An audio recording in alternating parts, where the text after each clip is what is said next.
Last night there was history in Denver. What else does Coors Field have in store for the Padres? Game 2 is coming up.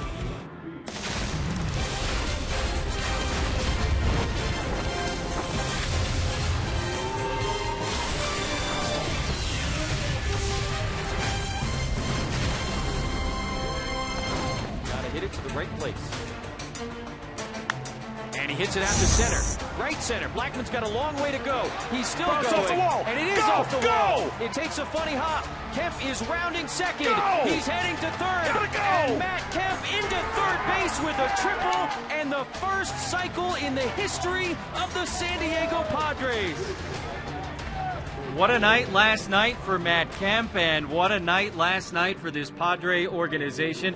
It had been a long time since the Padres started playing National League Baseball, and for the first time last night, somebody hits with a cycle. You never know what you're going to see, Mud. April 8th, 1969, 7,444 games into the franchise history, and Matt Kemp, talking about using the whole field and hitting here at Coors Field. Everybody's eyes lights up when they come to Coors Field. Matt Kemp especially, 4 for 5, and there it is. The proof is in the pudding.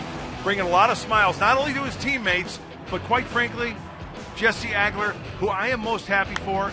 It's the couple that live in La Mesa and were season ticket holders since 1969. Finally getting to see number 27, Matt Kemp, do something that no Padre that wear the uniform has ever done in the history of the franchise, hit for the cycle. Mr. and Mrs. Jones, Mr. and Mrs. Smith from El Cajon, you know what? I am so happy for you that you finally got a chance to see it. Padre history last night, and we were part of it. Darn proud of it as well. Yeah, it was a lot of fun, and the smiles, they're still big around here. Kind of only a matter of time, right? I mean, you take a look at it for both Matt Kemp and for this organization. It had to happen at some point. So many close calls over the years. The one unbelievable thing is the number, the 361 times, 3 times this year. Tony Gwynn, the greatest hitter as far as I'm concerned in the history of the game, he was shy of the cycle 22 times. The famous story getting taken out of the game by Jim Riggleman, he was a single shy of that cycle, and then 11 times. A single, really? Well, I tell you what, what's the old adage is that when something happens, it's just going to overflow with a lot of love? Sure. Is there going to be a no-hitter tonight? Is there going to be another cycle within the season? Well, let's see what happens this year. Stay tuned. All the reasons in the world to stay tuned. When we come back, we'll hear from Matt Kemp's teammates, what they had to say about the history that was made last night at Coors Field. Game 2 between the Padres and the Rockies is coming up from Coors Field in Denver.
State Capitol Building in Denver as we get you ready for the second game of this three-game weekend series between the Padres and the Rockies. More on tonight's ball game. Here's Allie Sturm. The cycle celebration continues as I was able to catch up with two of Matt's teammates, Yonder Alonso and Sean Kelly, as they reminisce about the dugout's reaction and how honored they were to be a part of a game when history was made for our franchise. As soon as he hit it, a part of me was saying get over the fence to hit a homer, but man, if you really want to really lock it in, I was saying stay in the yard and get that triple, but it doesn't matter. I mean, either way, we scored that run too, which was pretty key. He had a good night. Pretty much everybody was aware that we'd never had one because they mentioned it a lot on the broadcast. So it's pretty cool. I mean, that's something that doesn't happen very often, and for that to be the first one here, and then for Matt, who's kind of our guy and the guy that kind of makes us tick as an offense to do it, it's pretty cool. And as Sean Kelly so wonderfully put it, records are meant to be broken, and it's all safe to say that we were very excited to be here last night when that record was broken. Back to you, Jesse. Allie, thanks a lot. I don't know what Sean Kelly's talking about. We never mention it. Now we don't have to anymore.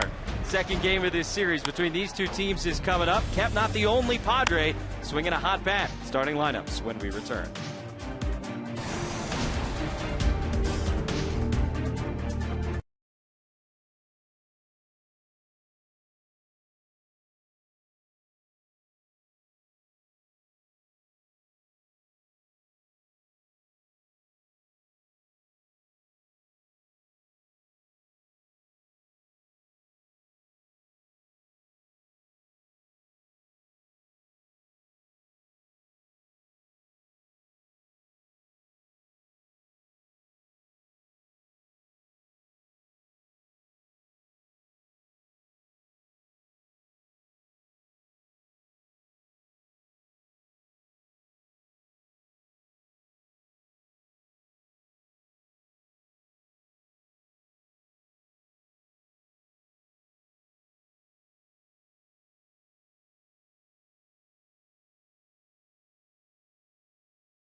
By Sony's Action Cam, prove yourself. By Petco, what we feed them matters.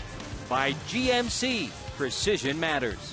And by SeaWorld, discover the wonder of the sea. Union Station, downtown Denver, Colorado. Just a few blocks from Coors Field in the Lodo neighborhood. It was warm today, 94 right now. We were over 100 about an hour and a half ago, but the temperature will drop through the night. Either way, in the elevation, in the heat, drink lots of water if you're down in that Padre dugout, as the Pods look to win a second consecutive game here at Coors, and they look to secure a winning series in Denver for the first time since the 2012 season. Pat Murphy managing here for the first time in his career as the young John Gray takes the hill for the Rockies. 23-year-old making just his third big league start, and a guy that the Colorado organization is very excited about.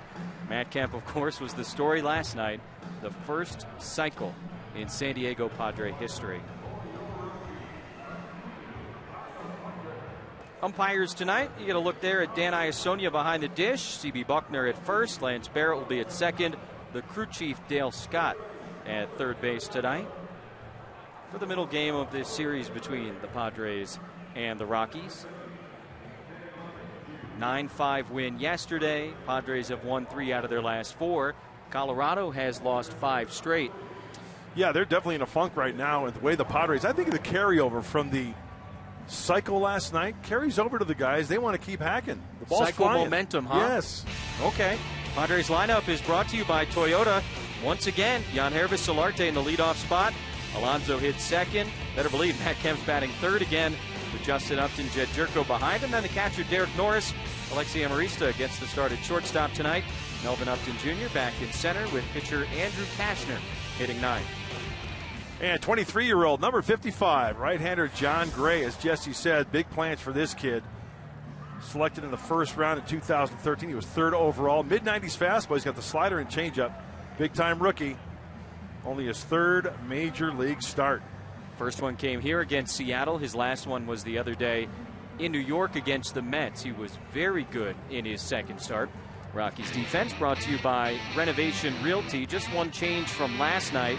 That's out in left field. Brandon Barnes started yesterday, and Kyle Parker will be out in left tonight. Everything else identical to last night for Walt Weiss and the Colorado Rockies. No surprise that Gray will be throwing to Nick Hundley. He has been raving about the veteran backstop. I think at one point recently he said, if not for Nick Hundley, he goes, I'd probably be throwing the wrong pitch most of the time. That's how much he's relying on Nick. So you know what a big key tonight, I think, as far as relationship between the battery tonight, the battery mates? John Gray probably won't be shaken off. Likes to get up on that mound and work quickly and just go with your catcher. Put down the sign, throw to the glove. A lot of confidence in Nick Hundley behind the plate with these young pitchers. Ready to go Saturday night in Denver. Yangervis Solarte stepping in.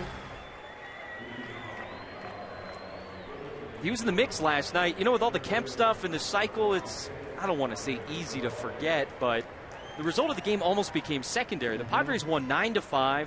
It was kind of a seesaw game. They came up with big hits throughout the entire night. And Solarte twice last night scored Matt Kemp-powered runs, and he gets things started on the right foot against Gray as he takes the first pitch of the night into right field for a base hit. He's a double, triple, and home run shy of the cycle. Solarte. Anything Keep an eye is on possible. It. Call a friend. Start texting. Kind of feels that way, though, right? You know what? I think this is a great approach for the San Diego Padre hitters. If they're going to get a fastball from John Gray, it's low to mid-90s. Jump all over at first pitch. Nice going for Jan Solarte. Getting aboard and getting him right into the stretch.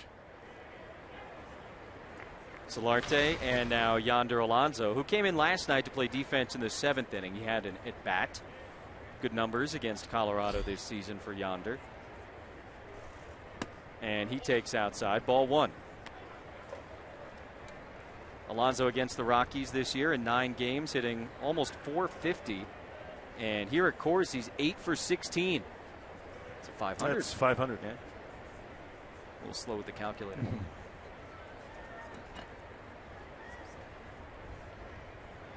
Solarte leads off first, and the 1-0 to Alonso is tapped foul.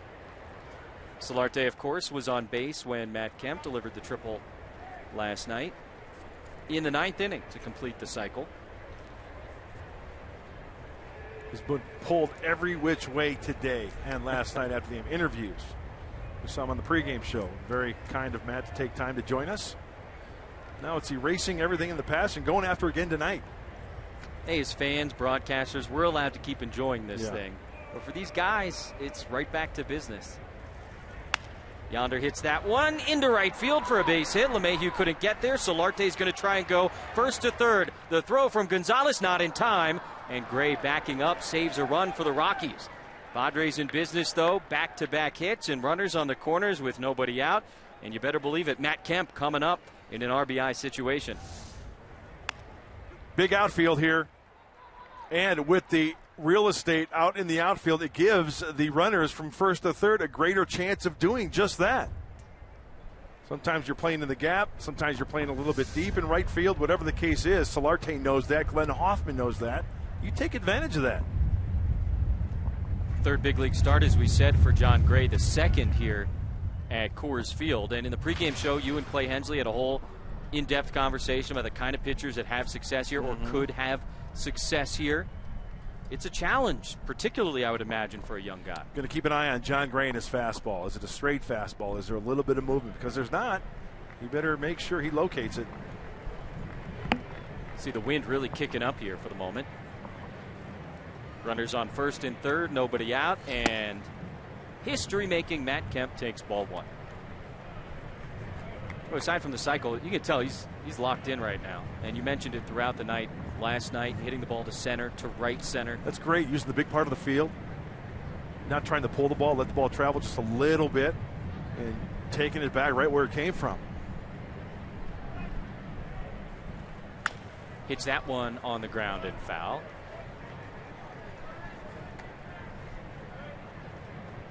That's the spot. You got the padding out in right center that comes about 2/3 of the way up the fence. Yeah. And he hit it exactly where he needed to hit it to get the funny hop and the triple. All the planets were aligned last night. Worked out beautifully. And he hits this one in the air to right. Gonzalez going back at the track. He'll make the catch, but that's another RBI for Matt Kemp.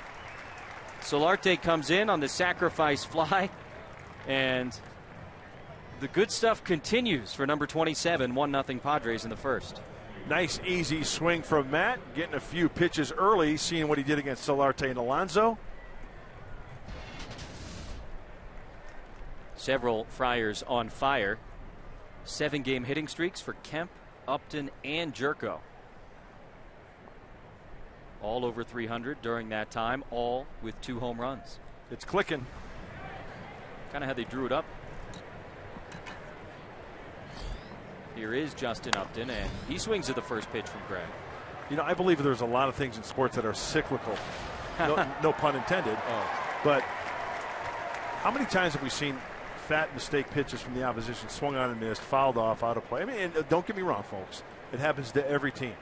But it seems like when we see that trifecta there, it seems like they're taking advantage of the mistakes. The tide's starting to turn a little bit. The tide's also cyclical. Nice, yeah. We do a lot of cycle puns tonight. That's the plan? You know, it wasn't intended. You can't control the thing. No. You just ride it. Like a bucking bronco. Yeah. Stay on for as long as you can. Ball and a strike to Justin Upton. And a check over at first base on Alonso. Quick feed on the pickoff move from John Gray. Notice that right off the bat. You see from the mullet, actually, our own Mike Tompkins down in the video room labeled this matchup Battle of the Mullets. Yeah, Cashner and DeGrom went head-to-head earlier this season. Mets pitcher with similarly flowing locks. Justin stings that one to center. Blackman going over towards left center. And he makes the catch for the second out. That was well struck by Justin Upton, but he lines out to center field. Alonso back to first, and 2 away for Jed Jerko.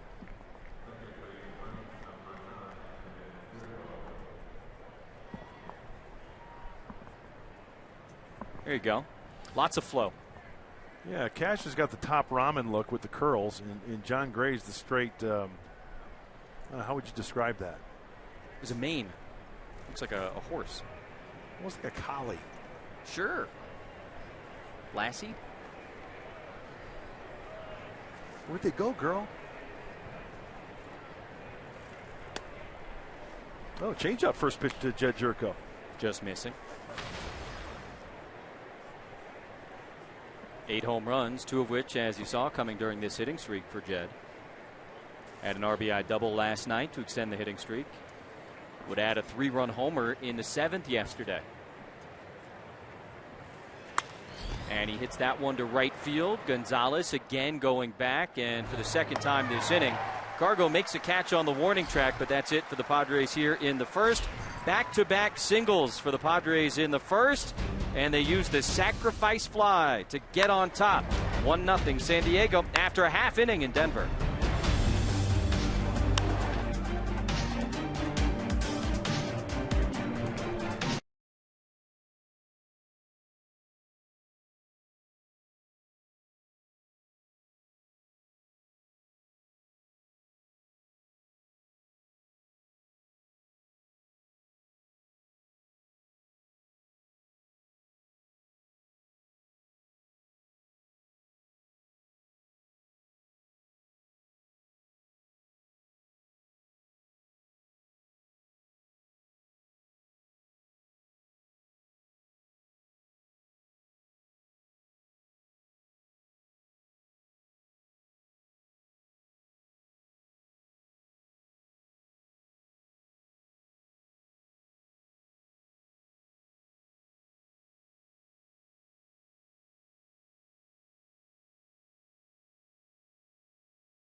Take a look into our Spanish language booth here on Fox Sports San Diego. Eduardo Ortega on the right, Carlos Hernandez on the left. Have a look and a listen to Matt Kemp's triple in the ninth with these guys last night.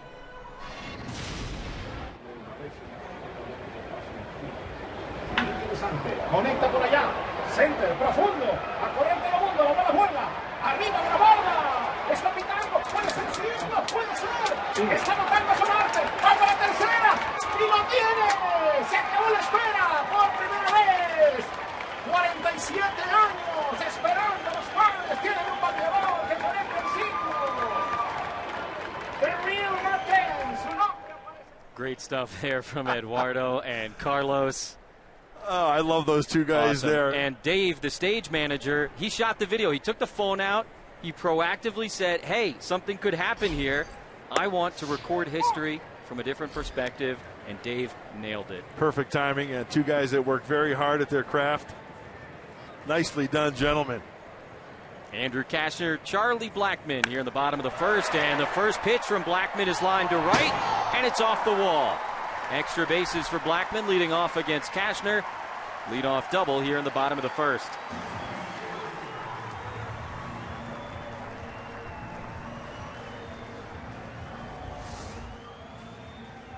Looks like he wants to bury the fastball in. It's up. It just leaks a little bit. See that little movement there right at the end? And Charlie Blackmon gets on top of that pitch off the auxiliary scoreboard.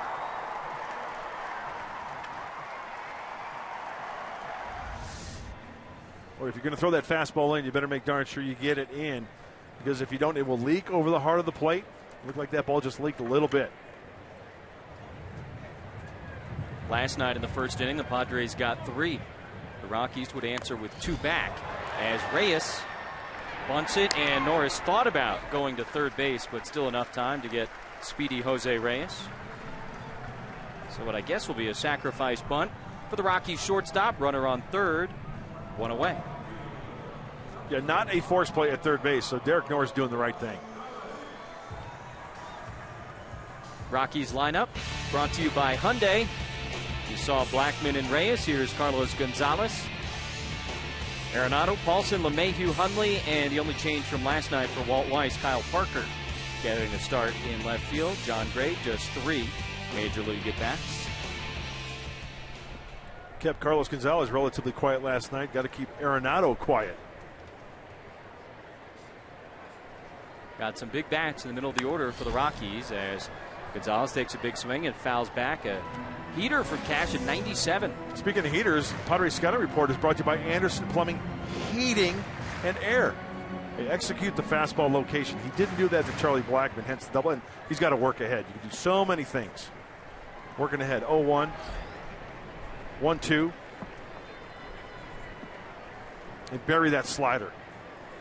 Takes a look at Blackmon and does bury the slider in the dirt. 1-1. Yeah, that's where he needs to be with 2 strikes. A lot of hitters will swing at that for the strikeout. Gonzalez 1 for 5 last night. As he said, they held him in check. Got himself out of an 0 for 15 when he singled in the 7th.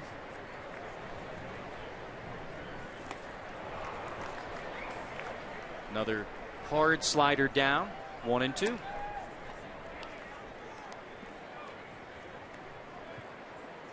Andrew electing to go from the windup with the runner at third base. You get the most out of your mechanics. You get that momentum going towards home plate. A little shoot rock fire, if you will, rather than going from the stretch. Ball and 2 strikes to Gonzalez, who reaches down, grounds it to second base. That'll tie the game. Jerko throws him out. And with 2 away in the bottom of the first, it is now 1-1. Padres defense is brought to you by San Diego County Ford dealers. Only 2 switches from last night. Amarista getting the start at shortstop.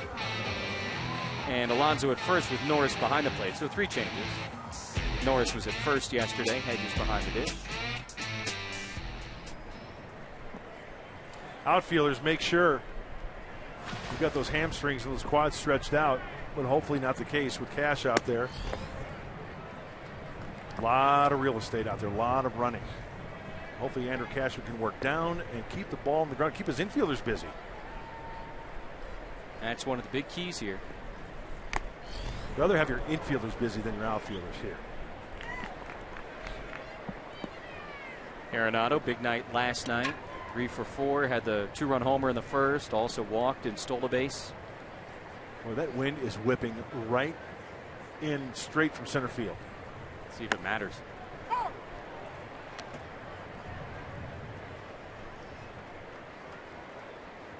You know, you don't have to look at the flags here. Just look at the salad on Andrew Cashner and tell you which way the wind's blowing.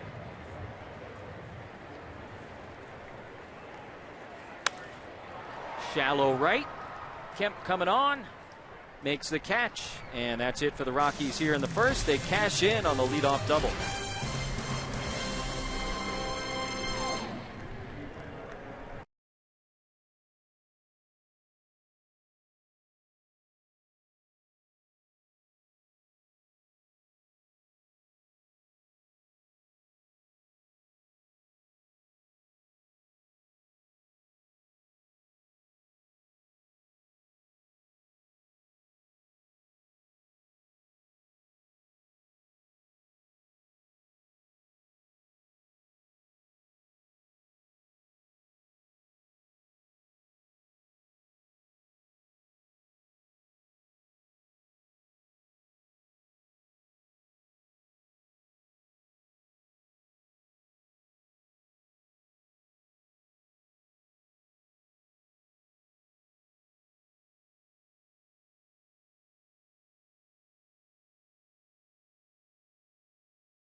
Allie Stern. Allie? Thanks, Jesse. I was able to catch up with Glenn Hoffman a little bit before the game on his reaction when Matt was rounding the bases. He said, first, I was just nervous about Matt getting down. I didn't want him to get tagged out because I didn't know if they were going to make the throw. But as soon as he slid in, he goes, I kept screaming, it's the first, it's the first. And Matt looks at me and goes, I know it was my first. And he goes, no, it's the Padres first. And Matt just, he said, had quite the reaction, was so overwhelmed and so excited. And then he goes, but it was your first too. That's amazing. He goes, the next thing that came to my head was, you want me to save the bag? He said he had goosebumps all over, and it was a memory he will never forget. No, I don't think any of us will ever forget it. Glenn Hoffman, that's the coolest place to be right there. Coaching third. Yes. For the triple that clinches the first cycle in franchise history. And for a guy that's seen so much Padres baseball over the years. What also was fascinating was the joy on Glenn Hoffman's face, the teammates' reaction, and then seeing his uniform fully laid out with the bag, his spikes in the clubhouse, which is going to be authenticated and then sent to Cooperstown. That's it. Baseball history last night made by Matt Kemp. Not just Padres history. Big deal all around baseball as Derek Norris takes ball 2. He had a nice night last night as well. Again, so easy to talk about Kemp, but he was not alone. Solo shot leading off the 5th inning for Derek Norris.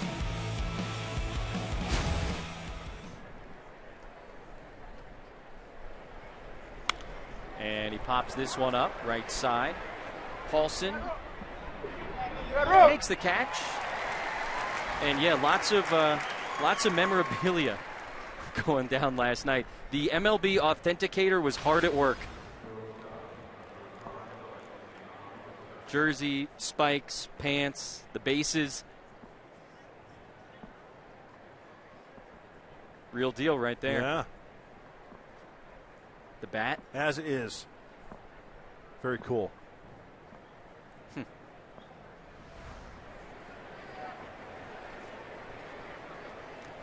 Alexi Amarista, 1 out, nobody aboard. Matt Kemp completing the first National League cycle of 2015, though Shin-Soo Choo did it here about a month ago, but the first cycle by a National League player this season, and the first since 2012.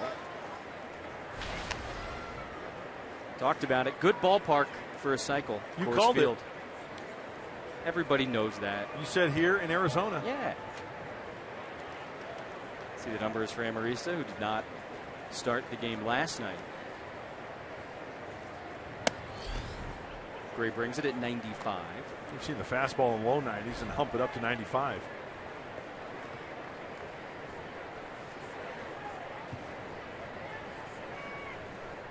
Last time we saw Alexi in the starting lineup, he was batting ninth. That was Wednesday afternoon as he sends this one into foul ground, and Arenado, no problem. A couple of foul pops here in the second, 2 away, and tonight's Cold Hard Facts are brought to you by Clean, Crisp Coors Light. And yeah, we were just talking about it. 14 cycles in this building, and it's only been open since 1995. And you say, okay, well, is that a lot? Yes, it's a ton. 14 cycles in one building since 1995. Only one other building has more cycles than this one. It's one of those ballparks where you really don't have to be a power hitter to go for the cycle or hit for the cycle. Melvin Upton Jr. into left field. And that's going to be extra bases on his way to second with a 2-out double. Third 2-bagger of the year for the Padres center fielder. Right over the bag. How close was it? Line drive, plenty fair. Long run for the left fielder. Ball into the corner.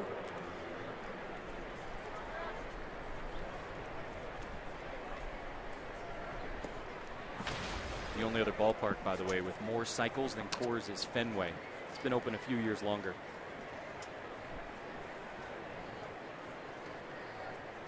Andrew Kashner. He's got the career cycle.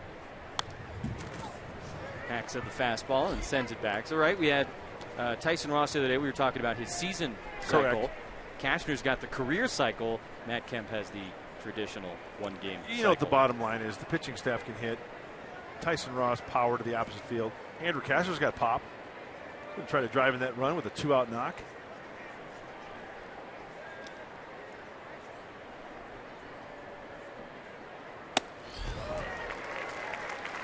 Came right at him with a 95. 0-2. Pretty straight 95. He will pitch up in the zone at times, John Gray. Third overall pick in the 2013 draft. Oklahoma Sooner. Head of Kashner, 0-2. Hundley puts up a high target. Cash fouls back.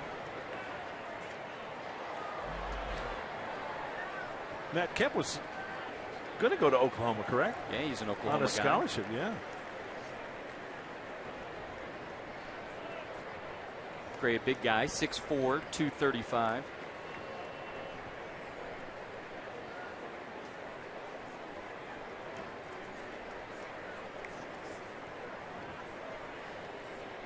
Cash battling with Upton at second. 0-2 to the Padre pitcher in the dirt.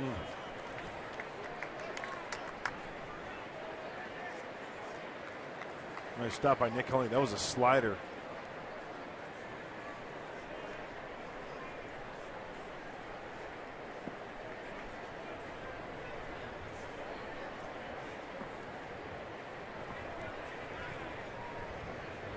Oh, he just shook him off. Yeah. See what Gray's choice was on 1 and 2. Took something off, and with the changeup, he strikes out Kashner. First of the night for Gray. 1-1 in the second.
Bottom of the second inning, Andrew Kashner back out to work against Paulson, LeMahieu, and Hundley, 5, 6, 7 in the Colorado batting order. Padre fans in attendance tonight. I hope they were here last night, too. Yeah.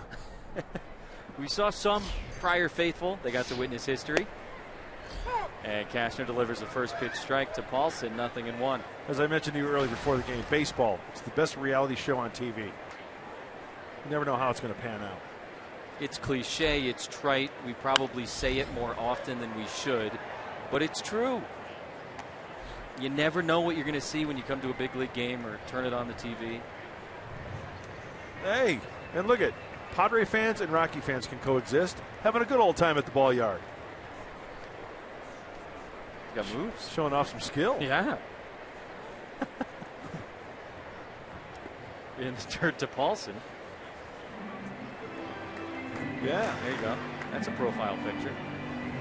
Hey, how about baseball? One of the beauties of baseball. Nice move. A basketball goes into the crowd. You don't get to keep it. You got to throw it back. It's true. Football, they got the nets behind the goalposts. Baseball, you're going home with a pearl. You saw the guy catch the home run against the Reds the other day at Petco.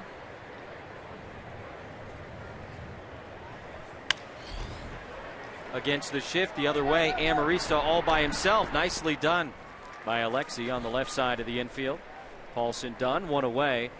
And in between innings, you see the Rockies starter John Gray. Look, it's his third big league start. There's lots of teaching still going on out there. Steve Foster is the pitching coach. Talking mechanics. Hands, front side, leg kick, chin, keep it down, keep it on target, going towards home plate. A lot of power pitchers have a tendency to lean back a little bit and fall off towards the first base side. So some good instruction there from Steve Foster, the pitching coach. Keep it tucked, go towards home plate, momentum towards the plate. I was always taught as a pitcher to have like your chin or your bill, your cap, or your nose. It's connected to the glove with a string. So you're staying on line to your target. Don't pull off. Don't pull the string off target. Stay on line. It's good advice. A couple of quick ground outs for Cash. LeMahieu to shortstop, 2 away, and Nick Hundley.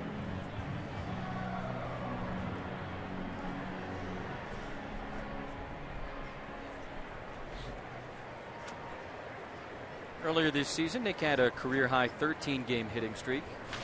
He has enjoyed getting to play half his games here at Coors. Those numbers put him amongst the leaders of all catchers in the National League. He does have the big home road splits, as you expect from most guys playing here. Cash jumps on top of him, 0-1. Padres got Andrew a first-inning run of support. That's nice considering they've only given him 1 in each of his last 3. 1 run in each of his last 3 starts. So hopefully this was just the beginning for the Padres tonight. And over the course of the year, fewer than 3 runs, 2.9 to be exact. Runs of support for Andrew Kashner. Cash looking for the quick 1-2-3 inning. And Nick Hundley says not so fast. Puts that one into center field. 2-out single on an 0-2 pitch. I mentioned in the pregame show, we talk about pitches here in Coors Field. The breaky ball, the curveball, the slider. It's going to be a little flat. It's not going to have the bite as if you're pitching at Petco Park. And that one right there looked like it just caught too much of the plate. And Nick Hundley stayed on it. Let's take a look. Out of the hand. Watch him work around it. That's a slider. Catches too much of the plate there. Now, one of the points that I made is that your target, you got to lower your target a little bit more here at Coors Field. So I heard you in the pregame. You said normally when you were throwing your breaking ball, Me personally, right? You would aim at the umpire's mask, but on my curveball. Here at Coors Field or Denver, when I was with the Rockies, I would aim for the catcher's mask as like your starting point. Correct. That's a big difference. It is. Yeah. It's not a couple inches. No, it's about a foot and a half, maybe more. Just don't get as much break in the thin air. 2 balls, no strikes to Kyle Parker. Ooh, good pitch. But low. 3-0 to the former Clemson quarterback. Just 12 games this year for Parker, who was called up on August 1st. So he's been back for a couple of weeks, his second stint of the season, although his first big league stint this year lasted 1 day. And he takes a strike, 3-1. Obviously a good athlete. Was up and down 4 separate times last season. Life on the fringe. Hits that one to Jed Jerko. And Cash gets 3 ground outs here in the second. We're tied 1-1 as we head to the third. And Yangervis Solarte, who led things off with a single and a run in the first, is coming up for the Padres against John Gray.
A homer.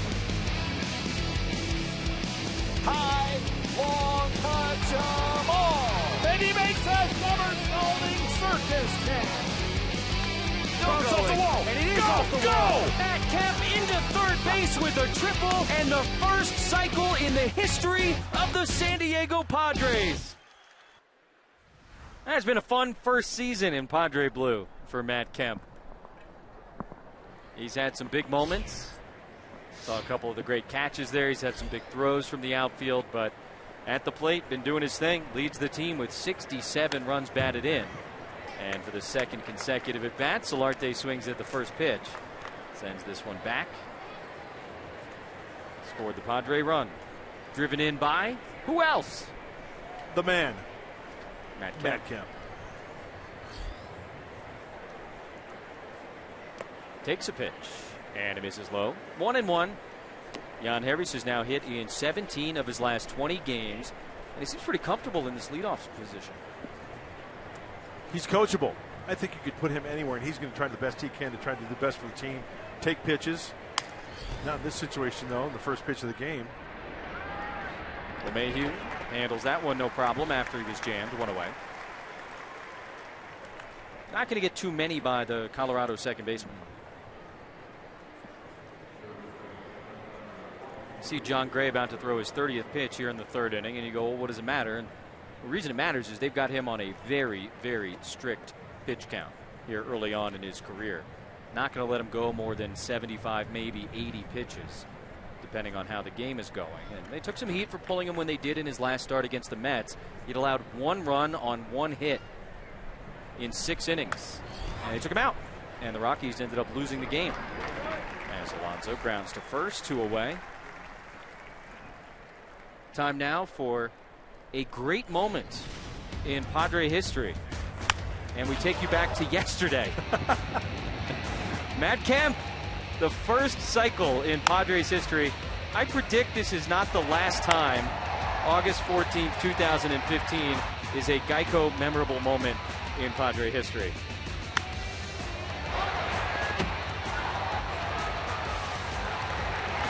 be seeing this highlight for years to come. And this is very interesting. Look at the home run. Straight away, the single, the double, using the big part of the field. You know, Mark Sweeney talks about it all the time, letting that ball travel a little bit to where it gets to that part in the hitting zone, and you take it back where it came from. That was a clinic last night by Matt Kemp.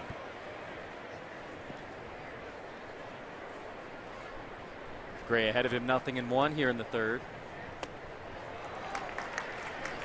Slider, 0-2. Matt a sacrifice fly to right field his first time up, and he didn't miss it by much. Gonzalez was back on the warning track in front of the wall to make the catch. Can you imagine? First inning homer after that last night. Could not hold up. Dan Iasona rings him up. Second strikeout for Gray as we go to the bottom of the third.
Coming on to pitch against the opposing pitcher, John Gray.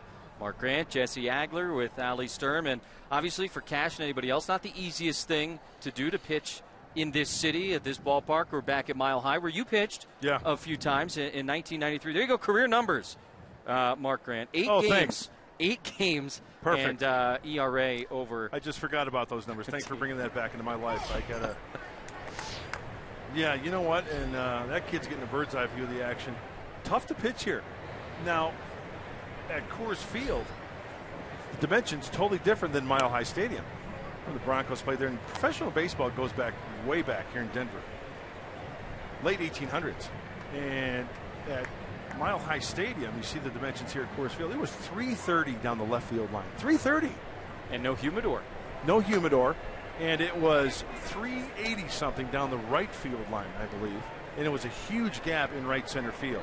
So it was unbelievably huge in the outfield. Talking center field to right field. Rockies played a couple of seasons there before this facility opened, and you know, for all the grief that this building takes, you know, because of the dimensions and the way the ball flies, everything else, it is a beautiful ballpark. Most certainly is. And not unlike San Diego, really a revitalized neighborhood around it. That rooftop out in right field they added a couple of years ago. I think that's one of the better additions that they made at this ballpark to cut down the seating a little bit, making it a little bit more intimate for the fans. I would suggest if there's San Diego Padre fans out there who want to travel on the road with their Friars, this would be one of the venues and cities to come to. No doubt about it. Fun city, great ballpark, and lots of different ways to take in a baseball game here at Coors Field. You're going to see more and more of that around baseball. Cleveland did it this year, and you know, sort of party decks, places to go hang out at the game as opposed to just a traditional seat. And how about that? For the first time in his big league career, John Gray reaches base. Leadoff walk against Cashner here in the bottom of the third.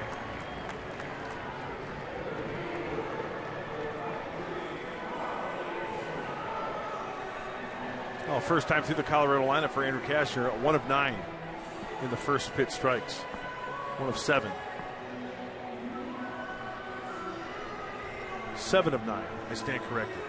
7 of 9 first pitch strikes. It's a good number. Yeah. Got ahead of Gray, but lost him. So he's on for the first time, and Blackman bunts one foul at the plate. Seen Jose Reyes drop down a bunt already tonight. That helped lead to the run for the Rockies in the bottom of the first. And now Blackman looking to play some small ball in the third.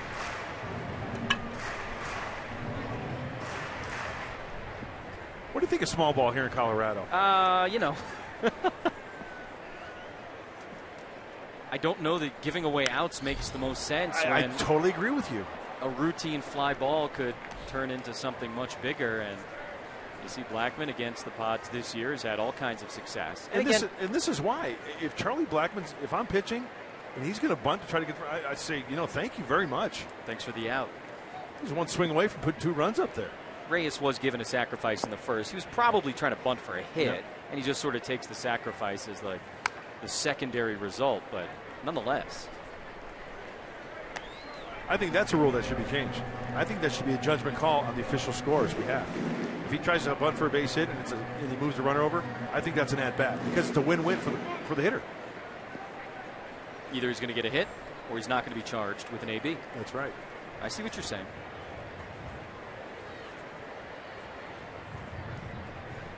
To Blackman. Gets a piece.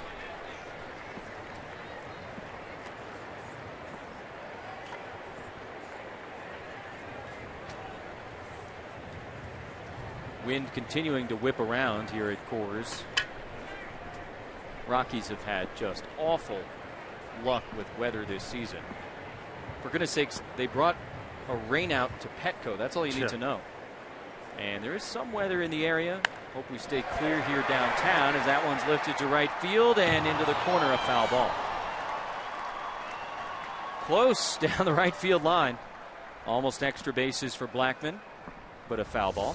Out in front of it just a little bit too much, going out and getting it, hooking the ball. Just foul.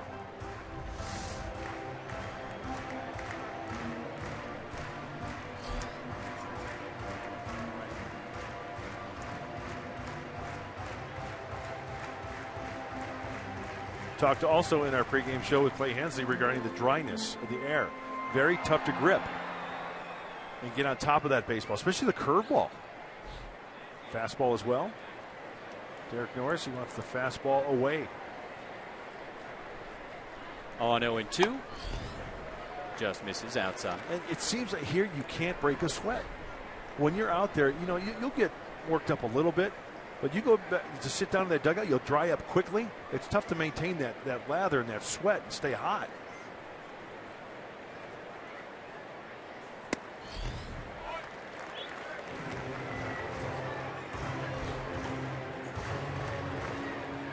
Sun peeking through behind third base. That's the good weather side of the ballpark right now. Yeah. Apocalyptic in right field. Got him. Oh, good pitch. Good pitch, bad hack. You know, when Charlie Blackman takes a bad hack like this, you know you're doing something right. Either that or he's guessing something else. Two-seamer off the plate. That's a big out. Hey, tweet your strongest fan photo. We always have some fun with this. You have to use the hashtag, though. Hashtag SDDataStrongFan. You just might see yourself in an upcoming broadcast brought to you by T-Mobile. One out, runner on first for Jose Reyes.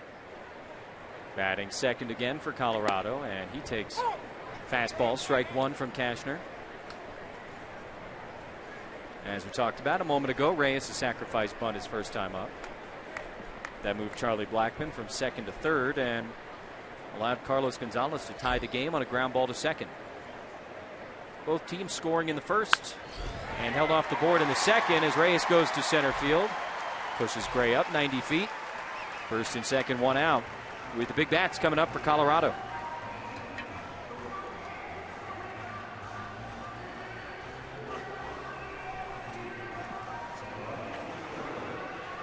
Third hit of the night for the Rockies. And the second hit of the series for Jose Reyes.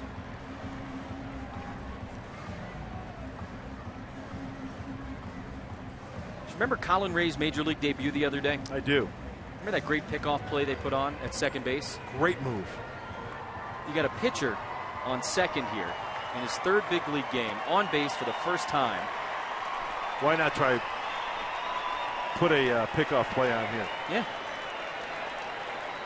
Well, with the shift on, Jerko is over towards the first base side, closer to first base, and Amarista almost behind the runner at second. Gonzalez takes a fastball strike as we take a look at our keys to the game, brought to you by your San Diego Honda dealers. Always a big key. That's the second one. The first one, recycle. Matt Kemp did it last night. Maybe another Padre. Maybe he'll do it again. And keep Cargo quiet. That's what they did last night. He singled. They kept him in the yard. Scored 2 runs. Singled in the 7th. He was kept in the container. That was last night's Yes. key, right? You see Gonzalez against the Padres last couple of years. They've figured him out. Hitting just .216. That's over a lot of games. That's Darren Balsley, the pitching coach, watching hours of video, writing the scouting reports, and then handing those scouting reports to the pitchers, and then executing. You know, you can give everybody all the information they want. They have to execute it. Ball and a strike to Gonzalez, and a little slow roller off the mound. Cashner will take it himself. The old one unassisted. Both runners advance, 2 away. Well, Andrew Cashner shows off that athleticism when he needs to, doesn't he? I mean, he's calm and cool. He's a cool cat. But when he needs to get to a baseball, or he needs to make a throw or go to a bag, he is all over it. A little chopper to his left. He gets it, quick on his feet, get to the bag, check the runners. Well, they do that in spring training so many times. And now with first base open, Derek Norris goes out to have a chat with the right-hander. Can't give him much right here, can you? Arenado flew deep to right his first time. Got a left-handed hitting Paulson on deck. Good numbers with 2 outs and runners in scoring position for the Rocky third baseman. Second and third, 2 away. It all started with a leadoff walk to the pitcher. And strike 1 to Arenado at 96. Little extra, reaching back. And good location as well. Looked like that pitch was in inner part of the plate.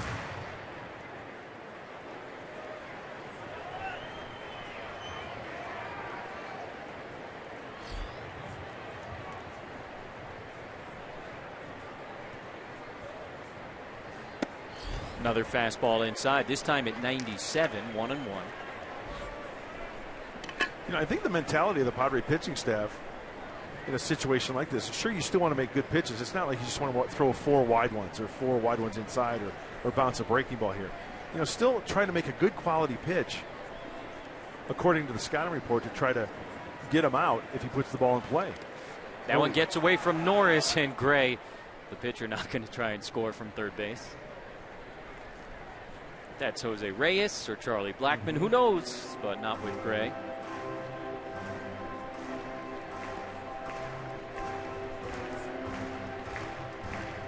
They talked to Will Myers yesterday in the clubhouse and talked to him again today, taking some swings.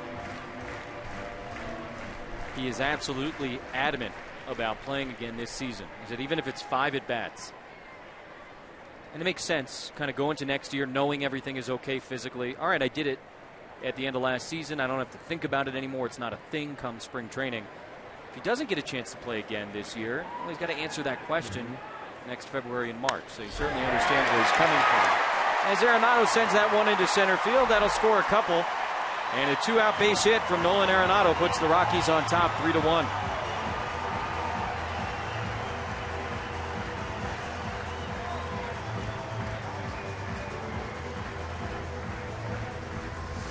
Oh, remember, mentioned about throwing pitches and hitting your spots. That ball is a 2-seamer in, and Arenado get his hands through and fight it off. The kid is just too good of a hitter.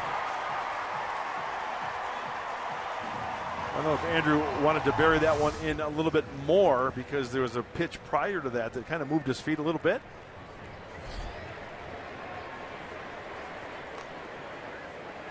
Here's Paulson 0 for 1 with a ground out to short, and he's out in front. Now here's a look at the two-seamer.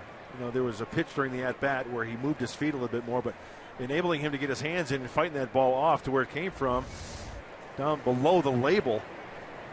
And, you know, Arenado's thinking, if there's going to be a pitch that close, I'm going to try to drive in those 2 runs.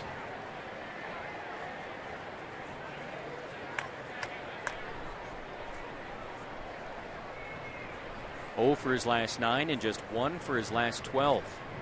Speaking of guys trying to come back this season, Justin Morneau took some live batting practice yesterday for the Rockies as Paulson flies it to center field, and Colorado takes a 2-run lead in the 3rd.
High ball in the right center field, gave it a long ride, that's for sure. Going on back, Blackman off the wall, and he is on the move. That ball's in play. Got a chance for 3. On the move also to come home. Padres get a run. Kemp goes into 3rd with the first cycle in San Diego Padre history. How about that?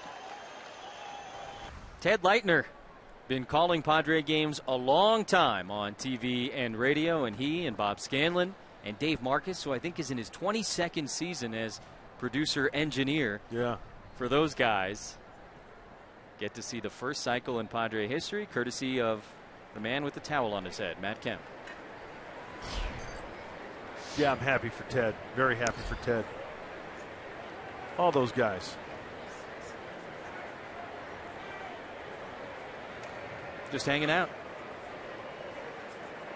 Made the last out of the last inning, so supplying some encouragement from the bench as Justin Upton stands in and takes a strike on the outside corner. 1-1. Oh, it was on the corner, all right. 16th and Curtis. Yeah, down the street. It's around the block a little bit. Yeah. You go at the home plate gate, you make a left. You go 1 block and then another left, and that was the corner that pitch was on. And then he likes to go inside with a 95. I was thinking he was going to go back down and away. Upton lined out to center field, his first time against Gray, who, as we said, isn't expected to go more than 75 or so pitches. What do you make of that for a guy at this point? You know, just the 3rd big league start, and you know they're really being cautious with him. I think with a team that's 17 games out, I think it's the right move. And I think him being a youngster, he's going to do whatever the organization. He's not going to balk at that, right? Sure. I see no problem with that. Get his feet wet. Hey, and if it takes where he's late in the game and it's to where he can't lose, where a reliever comes in and gives up his runs, I think that's a good way of going about it, to get a good taste in his mouth at the big league level. Time now for our Arco top-tier profile. This guy, Jed Jerko, coming to the plate. How about this? In the month of August, and we're halfway through, most runs batted in the National League. He and Matt Kemp both on that leaderboard. Kemp picking up his 12th tonight. Two of the most productive players this month. It's not how you start, it's how you finish. It's a long season, and I mean, you know, Jesse, it gets hot. The bat starts to get a little slow, and players are going to start off slow. I mean, there are some players that are notorious for that. Jerko hits that one back to the mound. Routine for Gray. 2 away.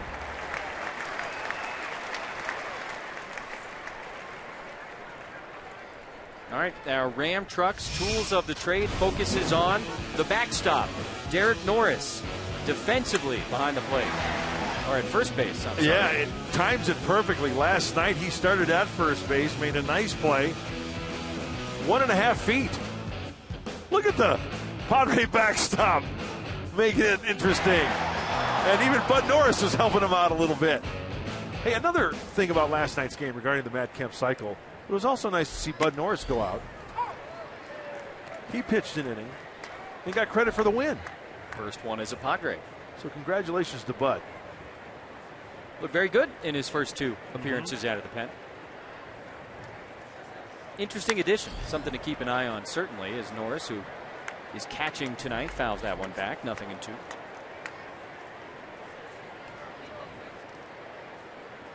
"18-inch vertical over at first base last night for Derek Norris. And Mark Sweeney says it all the time. There's a tendency among people to just say, first base, stick anybody there.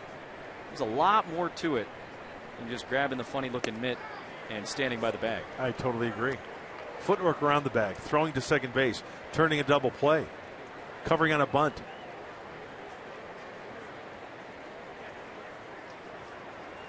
It is funny looking. Love the tools of the trade. That's the Guante.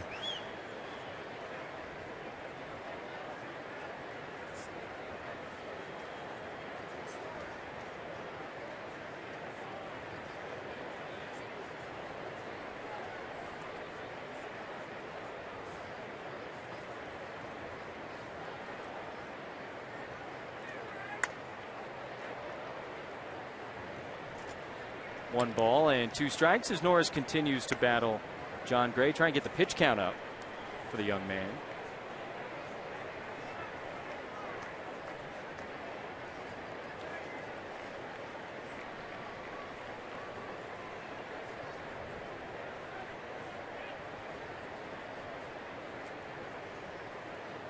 Always something in the bullpen, right? But Norris, Despaigne, something going on out there? Benoit.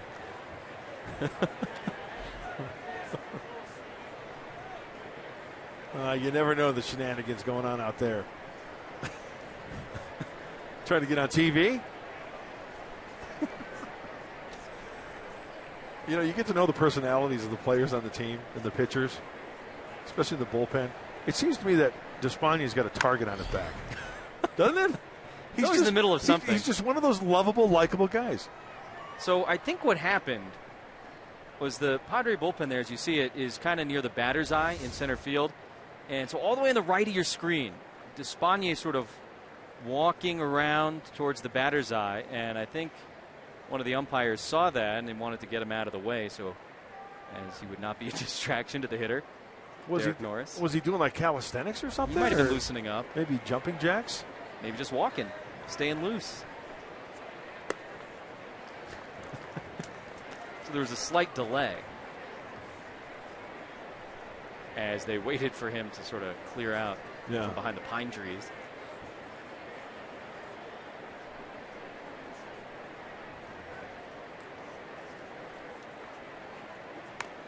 Norris fouls another one off. All right, we may have gotten to the bottom of it. Despaigne, he was going to get a ball. He's taking a leisurely stroll to go get the baseball, just checking out the scenery. Just a walk in the park. again was sort of in the batter's eye there, and they had to shoo him away. Probably just wanted to flip the ball to a kid. Try to make somebody's night. Just a BP home run that was hanging out behind the trees in center.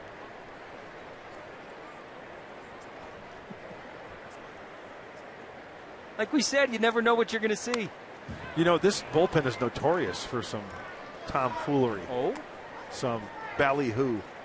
Justin Hatcher, the bullpen catcher, a few years back, they had a squirrel, and it was right near the bench where those guys are sitting right there.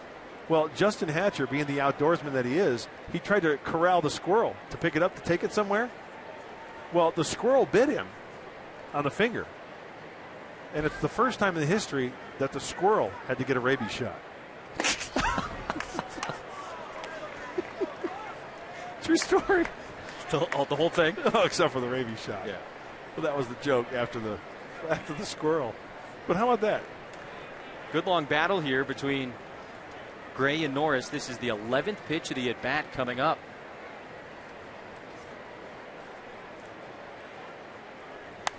And there will be a 12th.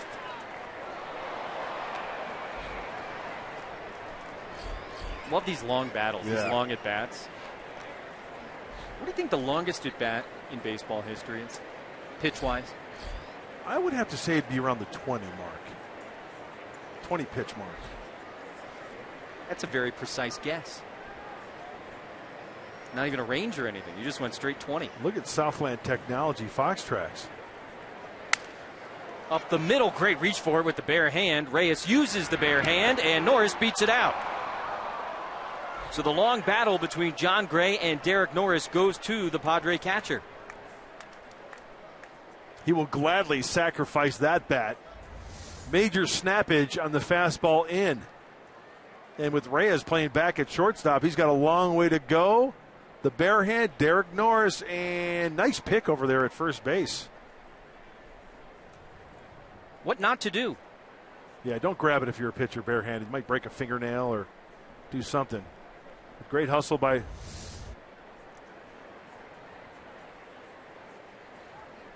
Derek Norris, always hustling. All right, so Pat here, our expert statistician, he's come up with an answer to our question about the longest at bat, pitch-wise, in Major League history. You were dead on. Really? 20 pitches. June 26, 1998, at Jacobs Field. Bartolo Colon and Ricky Gutierrez of the Astros. How about that? A 20-pitch battle. Colon was 37 years old as Norris is picked off to end the inning. And that'll be it for the Padres here in the fourth. Mentioned John Gray's quick feet earlier. Yes. Saw him again there as he picks off Derek Norris. And that's it for the Padres here in the fourth. Pat Murphy getting a look at the replay. There will not be a challenge. Rockies up 3-1.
That's the first? That's the first.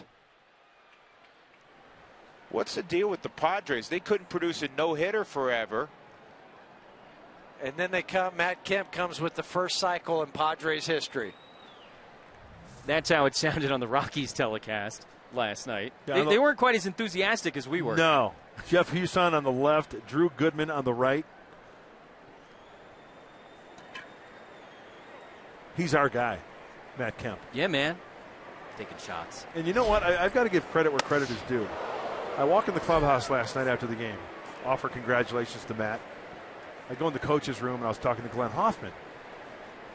And we were talking about it, and I said, believe it or not, the first one, everybody knew that, but 7,444 games.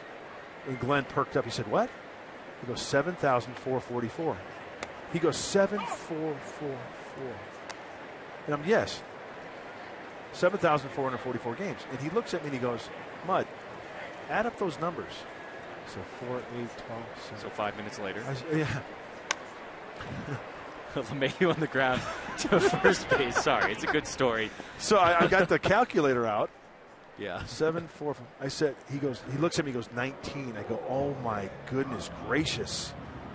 19. The one guy he would think in Padres history, Mr. Padre, that would be the first guy or one of the guys top list to hit for the cycle. 22 times Tony had the chance, but didn't do it.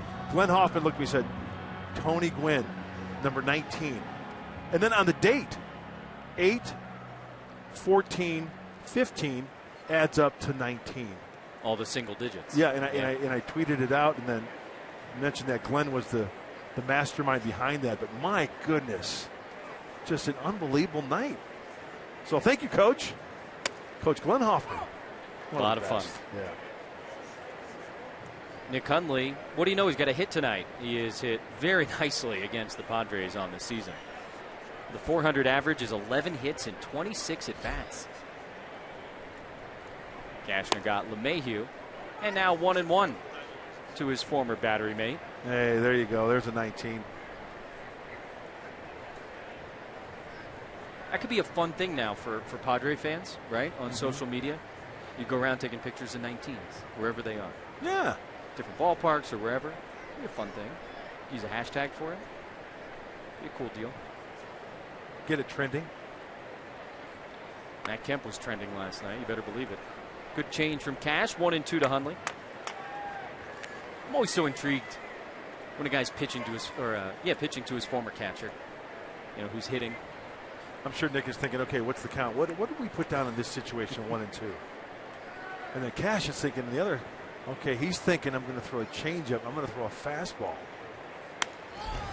Hundley loops this one. Shallow right center field. It's going to fall in front of Melvin Upton. Nick Hundley 2 for 2 tonight. That is what's known as a Coors Field special. You got Jan.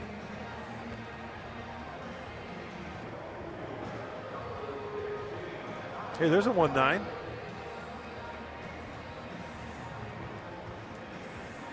Five plus 4. 10.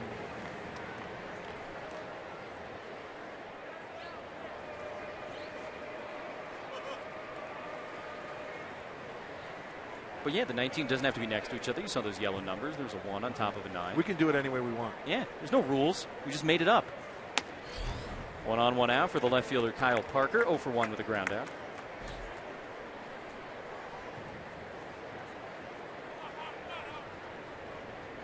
It was fun hearing from Padre fans last night. People we know back home, social media, texts, whatever. You had somebody tell you, right? They could hear their neighbors screaming down the street. My good friend Mark Musgrove, he watches every game. He lives in El Cajon. He was screaming like a little kid, he said, and he could hear his neighbors across the street and down the street hooting and hollering watching the game. Found another. Yeah.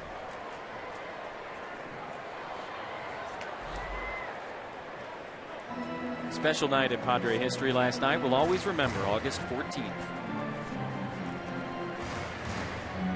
Rockies a 2-run lead here in the bottom of the 4th inning. Andrew Cashner. Hey, 10 plus 9. There you go. 19. In the batting order, I like that. Both teams have a 10 and a 9 hitting back-to-back in their batting order. Upton and Jerko for the Padres, and for the Rockies, it's Paulson and LeMahieu.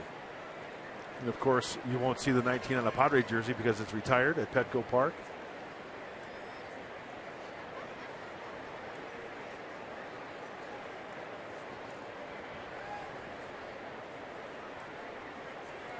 Cash steps off. Before this 2-2 pitch to Kyle Parker.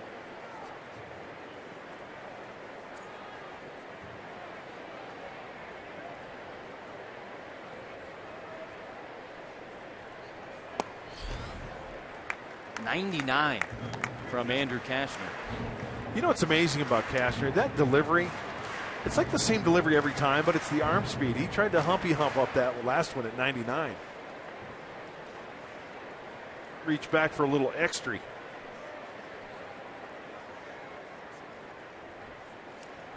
.3-2 to Parker, and he just gets a piece.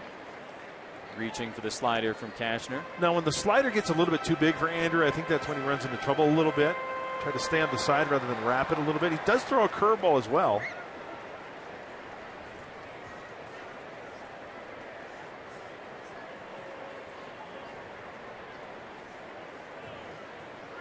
Runner goes, swung on and missed. Strike 3, throw to second. Double play. Strike him out, throw him out. As Nick Hundley tried to run on Derek Norris, and Cash gets the double play to get out of the inning. Swing and a miss on Parker. Amarista tags Hundley. And that's it for the Rockies here in the fourth.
Here at Coors Field tonight, and Allie Sturm has more.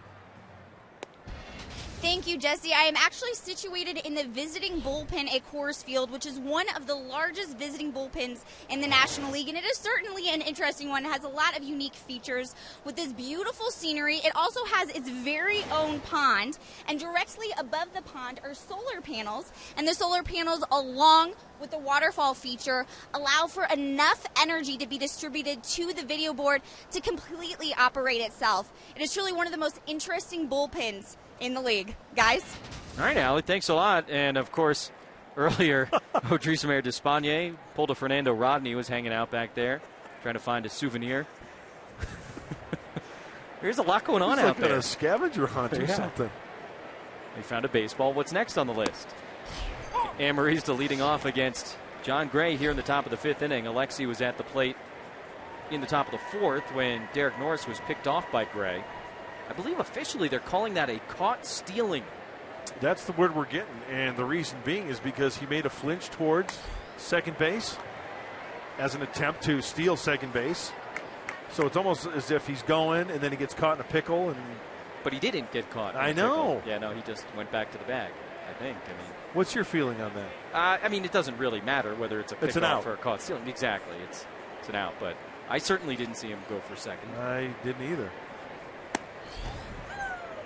Ball and 2 strikes to Alexi, who got to start fresh here after that play.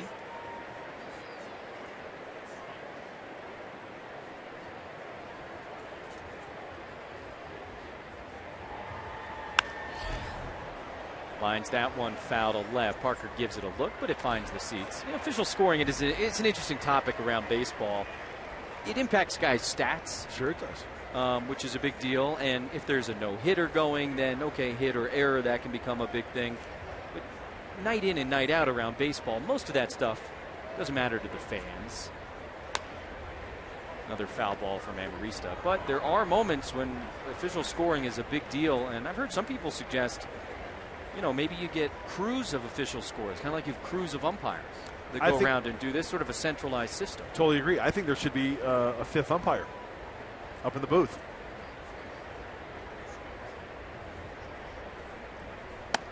I've heard of stories where players after games, whether it's a hit or an error, they think it's a hit, they rule it an error, they'll call up to the press box and say, hey, I think that's, or they'll have a coach call on their behalf.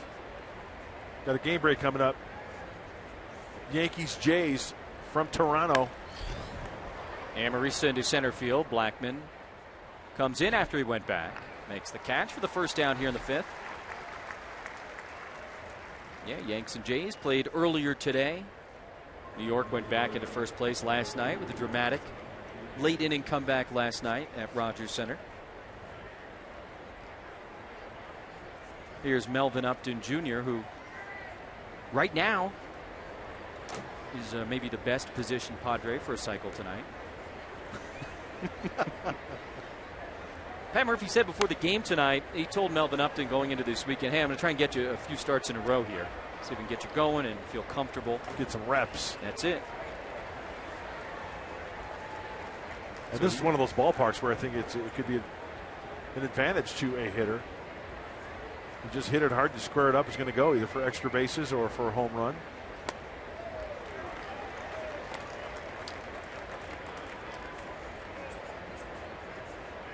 Gray going right after him. First 2 pitches on the Fox tracks, brought to you by Southland Technology. He's around the zone.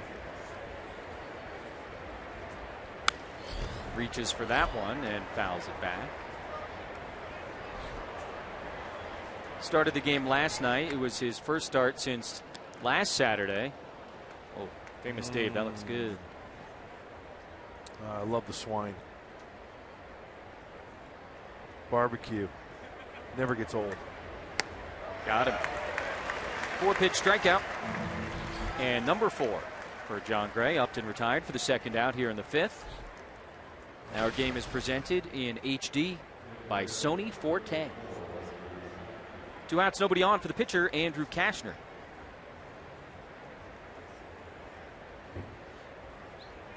He and Hundley having a moment. Yeah.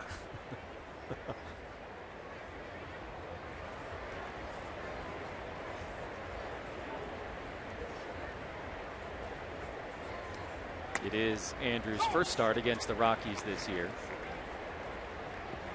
Second at bat, so an opportunity to renew acquaintances.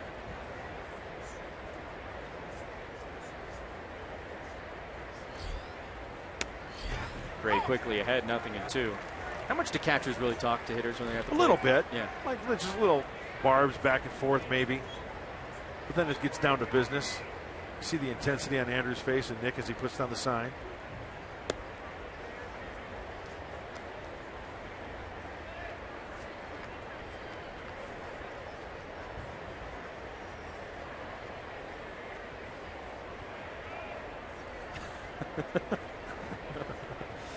Who knows what they're talking about?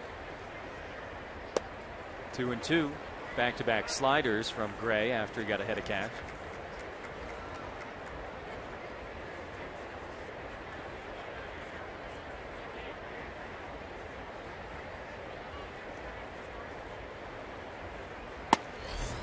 Inside, ball 3.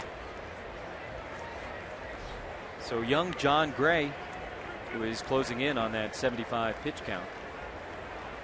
got ahead of Andrew Cashner, 0-2, now a full count. Gray walked in his first plate appearance tonight, leading off the third inning, and now he gets Cashner looking. Strike 3 called with a 96-mile-per-hour fastball. Couple of strikeouts in the inning for Gray. Rockies lead by 2 in the 5th.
Mike Clay, thank you very much. Matt McBride leading off as a pinch hitter against Andrew Cashner. And he hits one to Amarista. A little bit of trouble with it, but makes the recovery. And in between innings, you got to see the handshakes for John Gray, who's done after 69 pitches tonight, and he's in line for his first big league win, although got a long way to go, especially absolutely. here at Coors Field. And we talked about it earlier, Jesse. You asked, if he or the organization, when you look at the way they're going to handle the kid, hey, why not? You're 17 games out. This kid is going to be the future of this, one of the 5 in the starting rotation for the Colorado Rockies. So a good effort. He leaves with the lead after 5 solid innings. No walks for the youngster. Good fastball, good breaking ball. Ball-strike ratio was sensational. 50 strikes, 19 balls. He had a nice changeup as well. How much of it you think is, and maybe mechanical, I guess that's the obvious, or physical, I should say, just trying to limit the number of miles on his arm, and how much is sort of the psychological, getting him out in a good position, keeping the confidence up? I think the psychological part of it is huge. Yeah. You want to have this kid maybe get, how many more starts? 5 or 6 more starts? At least. Yeah. Get a few wins under his belt. Getting used to pitching here at Coors Field, because this is going to be his office for a long time, as far as the Rockies are concerned. And physically, you bet. We saw him on the bench in between innings with pitching coach, going over the pitching chart. They're going to tab how many pitches he throws. He had a good ratio tonight. Gonzalez Herman up in the pen. Looks like he'll be the next man out for Colorado. Pitched the 8th inning last night. A 1-2-3 frame. 2-2 to the leadoff man, Charlie Blackmon. Cashner hunting for some more run support. In each of his last 3 starts before tonight, just a single run provided by the Padre offense for Cashner. They got him 1 in the first here tonight, but that's been it. And the Rockies took a lead in the 3rd. Fouled off at the plate. 2-2. How about Cash in his last 10 starts coming into tonight? Right-handed hitters batting just 179 against him. I think that's that 2-seam fastball and that slider down and away to the righties. We talk about execution. It's not thrown over to the heart of the plate. He's executing those pitches the last 10 starts to righties. Left-handed hitting Blackman fouls this one back, as you can see the way he's working him. Yeah, away, away, away. 1 pitch inside, it looked like. I just love the mechanics of Andrew Cashner. He's got pretty sound mechanics.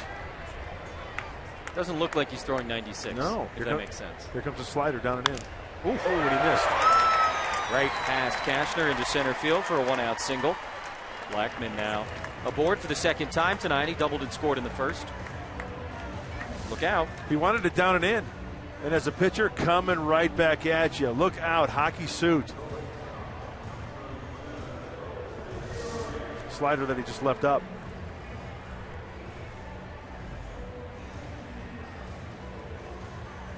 Third time around now for Reyes.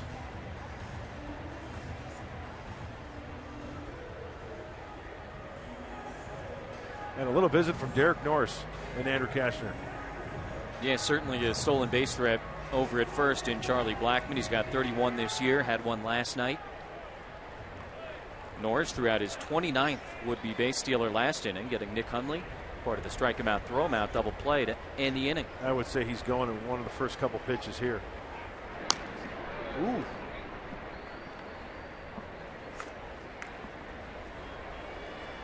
Stolen base threat on first. A guy who can put the ball in play.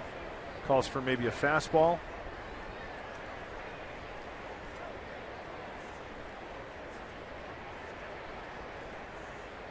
Another check. Might have been leaning a little bit there.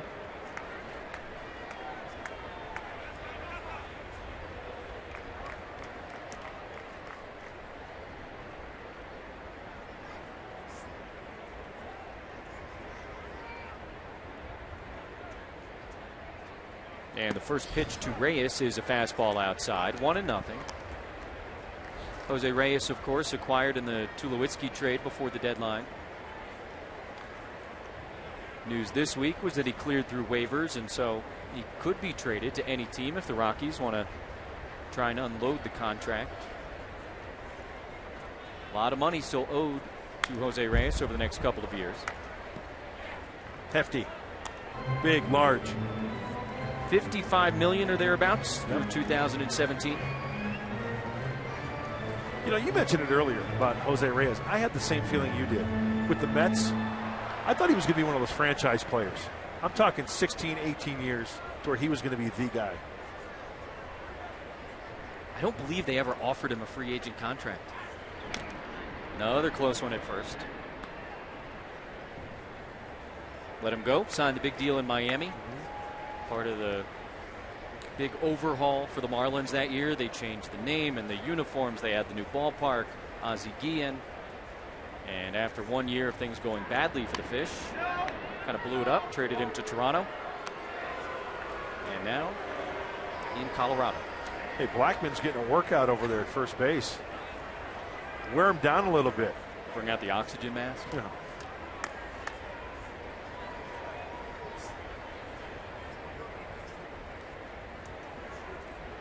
With 2 pitches to Reyes so far in this at bat, and like 4 or 5 to Blackman, who is way off the bag. Ground ball to second. Jerko gets one at second, and no chance to get Reyes at first.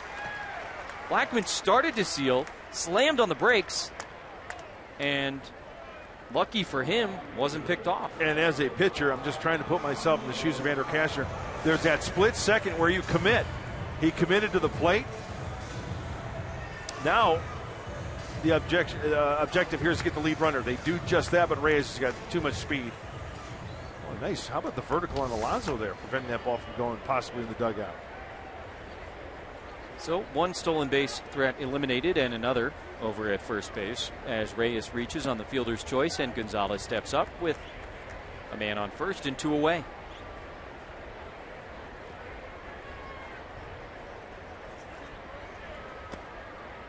Cashner grinding away here against the Rockies tonight. Threw a lot of pitches in the third inning, but outside of that, he's more than held his own here against the Rockies and the ballpark.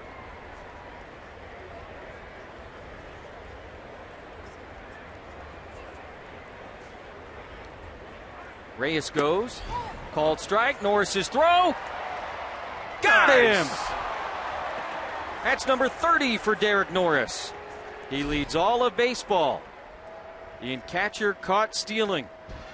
And he comes up with his second of the night, gunning down Jose Reyes. Good tag by Amarista. And we'll go to the 6th at Coors. 3-1 Rockies.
To the plate in the first inning for the first time since his cycle last night, and he missed the homer by that much.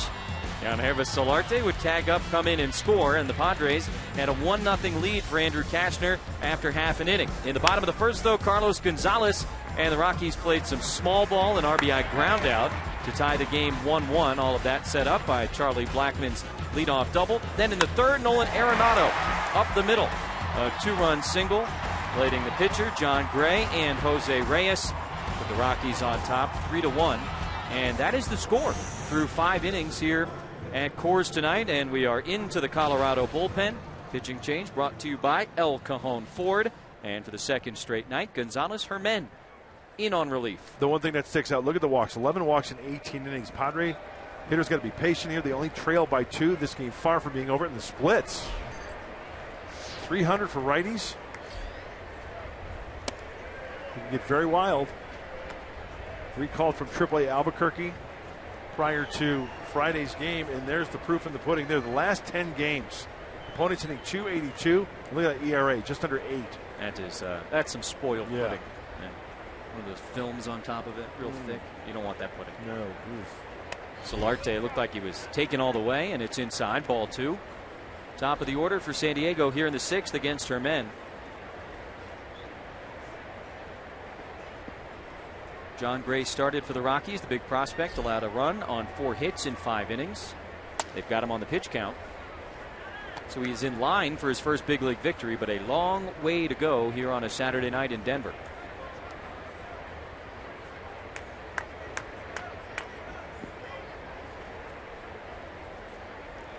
Andrew Cashner's pitched well. Kept him close.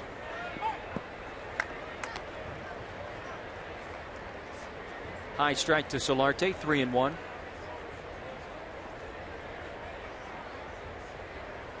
Pretty good odds this game does not end. Colorado 3, San Diego 1. Pretty good odds. I'll bet you $1 that it doesn't remain 3-1.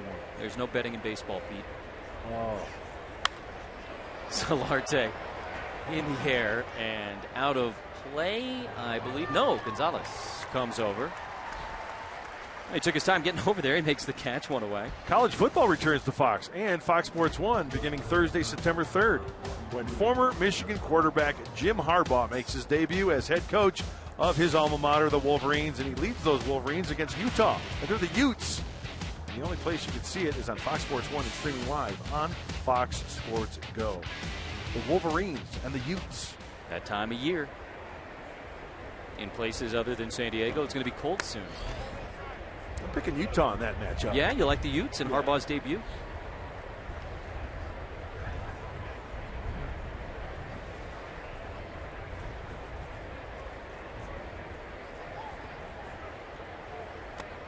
Two balls, no strikes to Yonder Alonso, who's 1 for 2 with a single.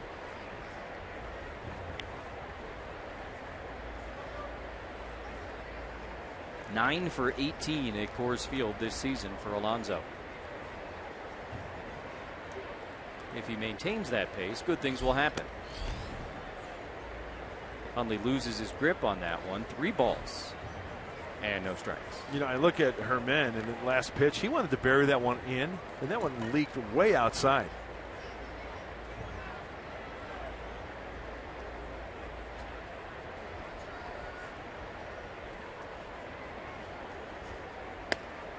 Alonso takes inside, ball 4. Well, Mark, you mentioned the walks for Herman. And a 4-pitch free pass to Alonso with 1 out here in the 6th, and Matt Kemp coming up.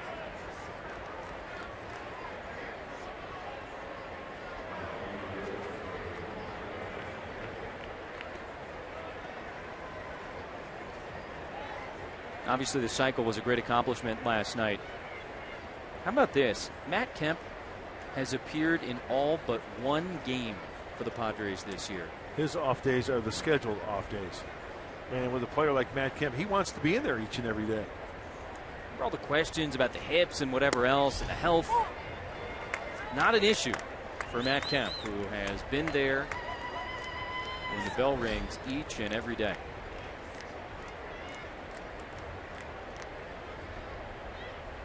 Only Todd Frazier of the Reds has more at-bats this season in the National League than Matt Kemp. You know what? I think of this road trip. Night game, day game tomorrow. I'm going to wake up tomorrow, get ready to go with the ball, and I'm going to be tired. I'm going to be stiff. And granted, I'm 51 years old. But I look at players, when I wake up and I'm thinking, Matt Kemp's thinking about he's got to get geared up for the day game today. Getting beat up every day. It's a grind. 162 of these things when all is said and done. He's got good day game numbers too. Yeah.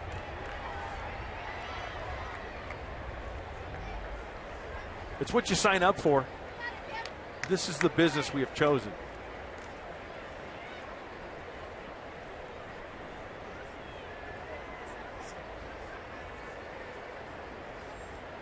Herman, who walked Alonso on 4 pitches, is ahead of Matt Kemp, 0-2. And Matt hits that one past Reyes into center field. He extends the hitting streak. Alonso going to try and go first to third. He will, as the throw comes into second base. Matt Kemp continues to swing a great bat. And the Padres in business with runners on the corners, 1 out here in the 6th. And Herman being wild in the strike zone. Nick Hundley was set up inside. That ball leaked, and Matt Kemp fought it off. Nick Hundley's out there having a chat with him. Hey, let's go. We need to make an adjustment here because this pitch was not inside where I wanted it. And with the play right in front of him, Yonder Alonso realizing that Charlie Blackmon's got to go over. He was playing the other way a little bit. So take advantage of that and take the 90 feet. Good base running and a good opportunity for the Padres to at least trim the Colorado lead with Justin Upton stepping to the plate.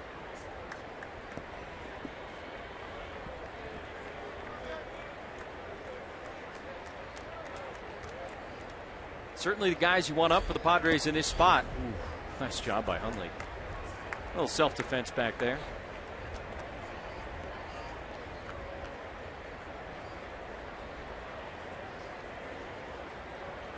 Hey, you know, look at the home runs. Pull side, yeah, but we've recently seen some to center field and to right center field. The one that obviously sticks out, the one in New York, but using the big part of the field, but predominantly 11 home runs to left.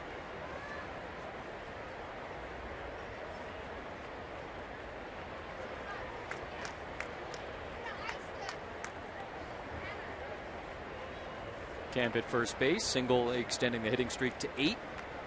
Justin Upton also trying to extend the hitting streak to 8.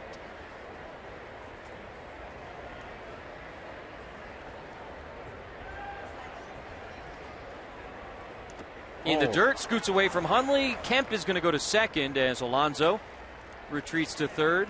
There goes the ground ball double play opportunity for her men in the Rockies. And it looks like pitcher and catcher might have been crossed up there. My goodness, Nick Huntley doing everything he can to try to keep that ball in front of him. Hey, where it bounces, you've got no control, but on your knees, taking the chest protector, and good secondary lead right there by Matt Kemp.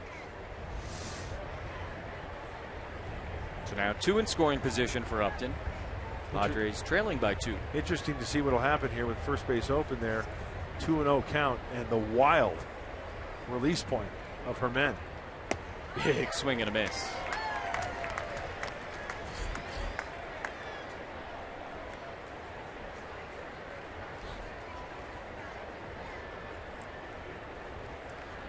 That's a pitcher's pitch at 2-0, and I'm not really sure that's the Justin Upton pitch that he really wanted to come out of his shoes at, because that's down and the way right at the knees. You want that one middle in. The fastball that gets way too much of the plate. My goodness.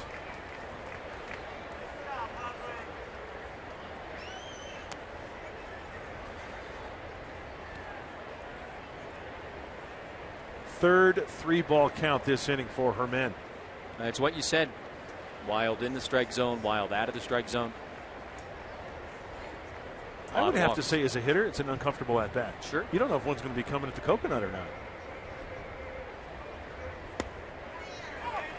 Nice pitch there. Changeup. 87.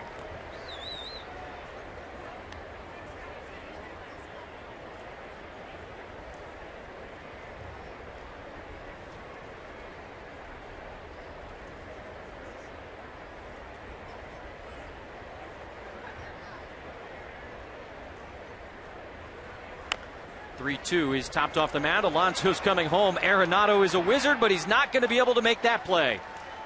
That's one way to do it. Infield single for Justin Upton. Alonso scores. Kemp goes to third, and it's a 3-2 game in the 6th. Oh, stay tuned and get very interesting here at Coors Field. And with Justin Upton, who's known for putting the ball out of the ballpark and splitting the gaps. Arenado back at third. Arenado kind of held his ground a little bit. No chance. No chance at all. He'll take that gladly on the move as soon as that ball was struck. Alonso scoring. That's what's going to happen when you've got two-seam action out of the hand of a pitcher. You'll top it a little bit.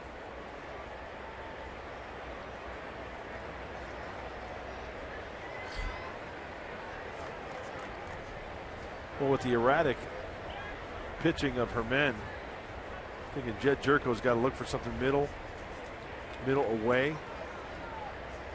There's going to be a big hole on that right side with the first baseman Paulson holding on the runner right about that way. Justin Upton, in addition to all the home runs, also leads the Padres in stolen bases with 18 this year.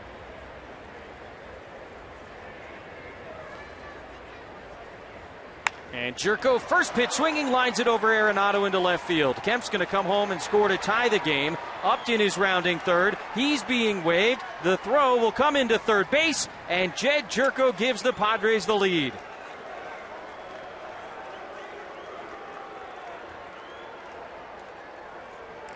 Kemp and Upton check in on the 2-run double by Jed Jerko.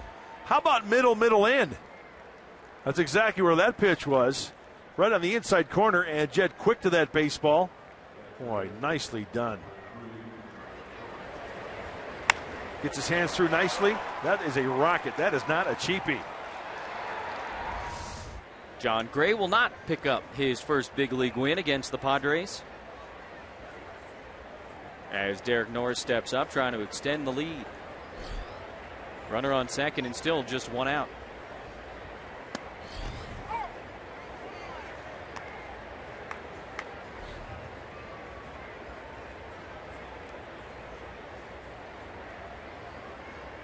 Gray turned it over to Herman, who's having some struggles here in the 6th. Scott Oberg warming in the Colorado bullpen. Well, we showed you earlier the numbers for the bullpen. Just under 8 the last 10 games. Proof was in the pudding. Yeah, 10 or 12 games. Horrible numbers for the bullpen.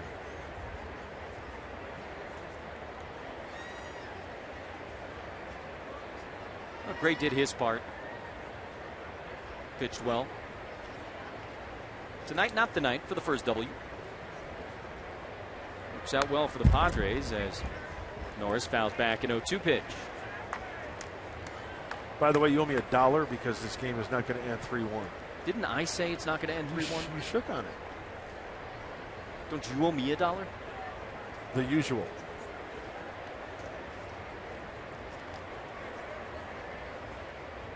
I don't think anybody thought it was going to end 3-1. Padres, good job tonight with runners in scoring position. 2 for 3. 4 for 11 in this series as you look at the last 10 games for the Rockies in relief. And tonight, 1 out recorded, 3 hits and 3 runs allowed. And it ain't over yet. Jerko leads off second and another pitch in the dirt. Nick Hundley is getting beat up behind home plate.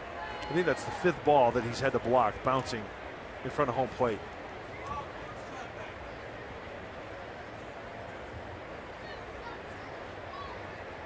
You know what you also see here in Colorado is the turnover of arms in the bullpen.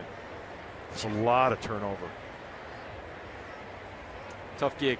You'll have pitchers accumulate a lot of innings out of that bullpen, and then because of they need pitchers maybe the next day or for the next series, you'll see them make a transaction with the AAA club, bring up new arms, bring them up. Well, that was the case with Herman, called up yesterday. Saw him in the game last night, seeing him again here tonight. As you take a look at Oberg.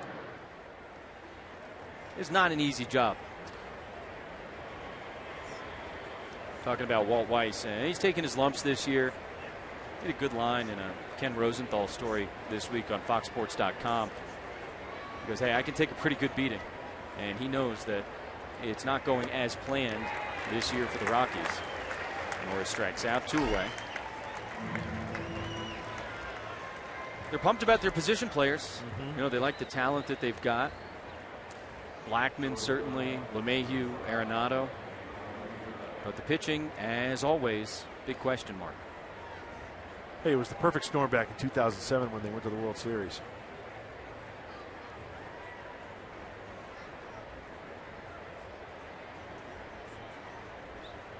Jerko at second, 2 away, and the first pitch to Amarista, called strike. And you know what the question is? We talked about in the pregame show, will they ever win here again? Do they have the chance to do that? And the history proves, you know, minor league baseball here for a long time, the Bears and the Zephyrs, they won league championships when they were in the American Association.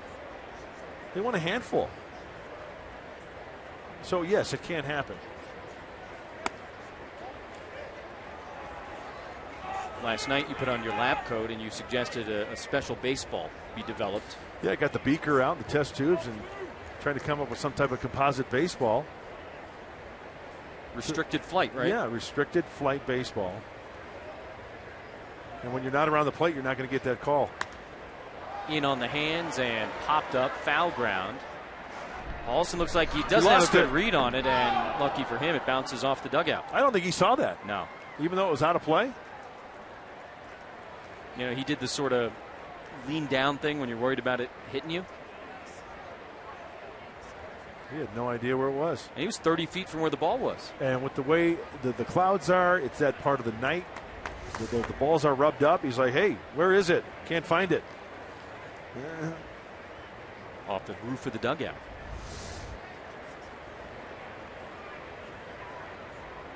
One-two to Alexi.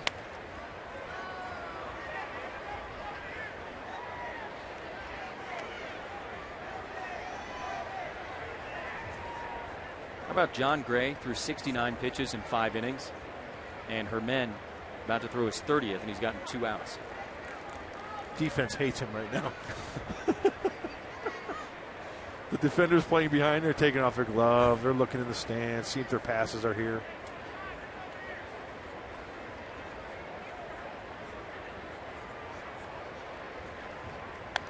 Amarista back our way.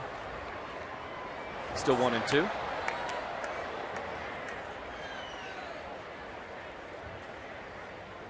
Reyes is out at shortstop, got his glove off, out on the grass, kind of kicking the blades of grass. Look at him adjusting his shirt. Oh, I need a bigger shirt. I need a Kleenex. Adjust the hat. Looking in the stands. In on the hands, and again Amarista pops it up behind the plate. No room for Hundley. Remember we were talking about pitches during an at-bat. The major league record is 20. 20, yeah, you had that exactly right. Ricky Gutierrez with the Astros. You know what the funny thing about that at-bat was? First 2 pitches were strikes. Yeah, it was 0-2. And the next 3 pitches, balls, and then there were 14 straight foul balls. And he struck out on the 20th pitch of the at-bat. Longest at-bat in Major League history. Interleague back in the day. Astros and Indians at the Jake. The dumb joke I was going to make earlier was Cologne was 37 when that at-bat began and 42 when it ended. Alexi reaches down, lines that one to center field. Blackman cruising back, and he makes the catch. That's it for the Padres in the 6th. However, they come up with some big hits. Justin Upton, an RBI infield single to make it 3-2, and then Jed Jerko's 2-run double puts the Padres on top.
Bottom of the 6th inning, and Andrew Kashner now pitching with a lead for the first time since the 1st inning. Padres come through with 3 runs in the top of the 6th inning and take a 4-3 lead as Carlos Gonzalez steps back into the batter's box. He was up in the bottom of the 5th when Jose Reyes was caught stealing by Derek Norris to end the inning. 1-0 to Cargo. Misses. 2 balls and no strikes. Talked about the run support for Andrew Kashner. On the season, an average of 2.95 runs per support, 4th lowest in the National League. Tough to win that way. What he can't control is making good quality pitches. You talk about a shutdown inning. He needs one right here. And we talk about it all the time. Get right back in that dugout and put the Rockies back out on defense so they can start looking in the crowd again.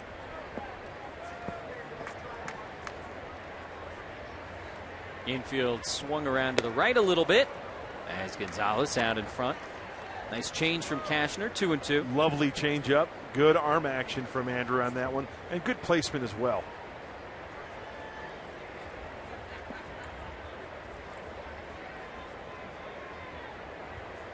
2 balls and 2 strikes to Gonzalez. Fouls this one out of play.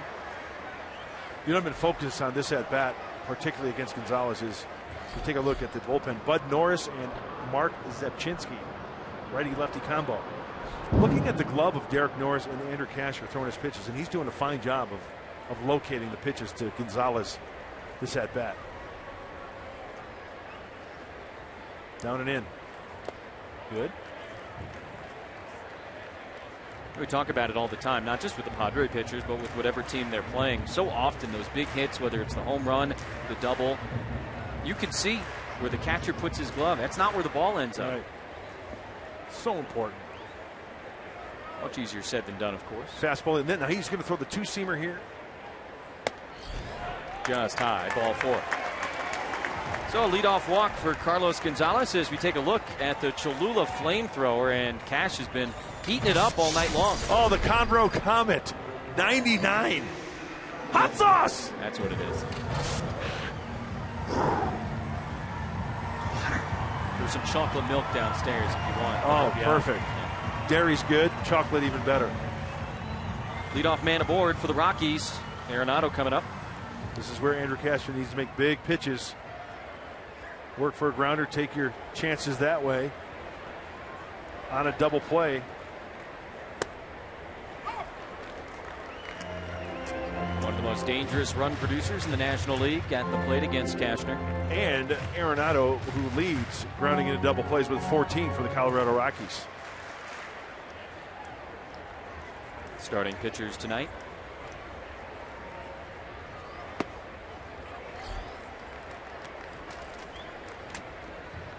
Double play would work nicely. Cash keeping him close, now has the lead. Take a look at the defense. Boy, Melvin Upton Jr. really way over towards the right center field gap. Working down, get a grounder here. Does get the grounder, but it's through the left side for a base hit. Gonzalez moves up to second, and the first 2 men reach for the Rockies here in the bottom of the 6th. Okay, now as a manager, you're thinking the 3rd time around, Pat Murphy, and as I just mentioned that, he's out of the dugout. Bud Norris has been up. He's been hot. 89 pitches for Andrew. Let's see the conversation here. Oh, he's made the move. With Paulson due to hit. Zepchinski has been up as well. The left-hander. So that's going to be it for Andrew Cashner. He goes 5+ tonight and leads with a 4-3 lead.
Game.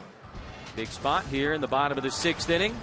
And the Padre fans have made the quick trip from San Diego to Denver. Well, who knows? Maybe they live here. They could be transplants. Absolutely. They love showing off the Padre gear, the old, the new, and hoping that Andrew Cashner can turn it over to Mark Zepchinski and hold him. 3rd straight game we've seen Zepchinski out of the bullpen for the Padres. left-handed specialist role for Pat Murphy, and he's got the left-handed hitting Ben Paulson coming up. Fastball, sweeping, breaking ball. Going with the percentages here. The third time around, it would have been for Paulson against the righty catcher. So enter the lefty. Got some work to do here. Nobody out, inheriting 2 runners. Trying to do his part to help strand him. And Paulson, first pitch swinging, fouls it back. There you go. I love that stat. I do too. I do too. And some of them can be a little misleading because you come in, let's see, bases loaded, nobody out. And that's tough to leave 3 runners stranded. Sure. No question about it. But no, those are very good numbers for Zepchinski. Faced 2 batters last night in the 7th inning, Reyes and Gonzalez. Big spot here in a 1-run game in the bottom of the 6th. And that one misses outside. Ball and a strike to Paulson, who's 0 for 2 tonight.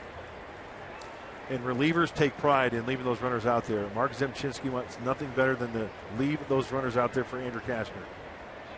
Gonzalez walked to lead off the inning, and then Arenado had a ground ball base hit to left. That was it for Cash, and now it's Zep.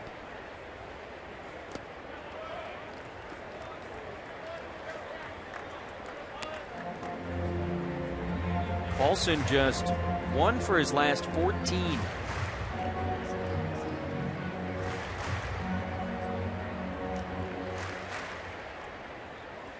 This might be the only hitter he faces tonight. Hey, you come to the ball yard, you're thinking, I just need to get 1 hitter out, and it's going to be a huge situation. Right-handed batters due next for Colorado. 2-2.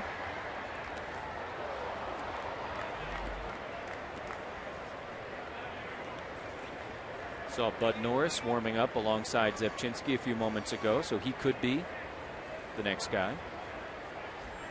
And Willie Blair letting him know he's got the chart out, what's been going on, who's coming up next. Looks like Bud is hot and ready to go. That one gets away from Norris, and both runners will advance.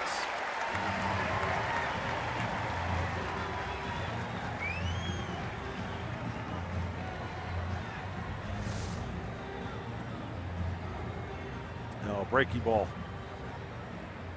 Well, that's got to be a terrible feeling for a catcher when you don't initially know where that ball's going.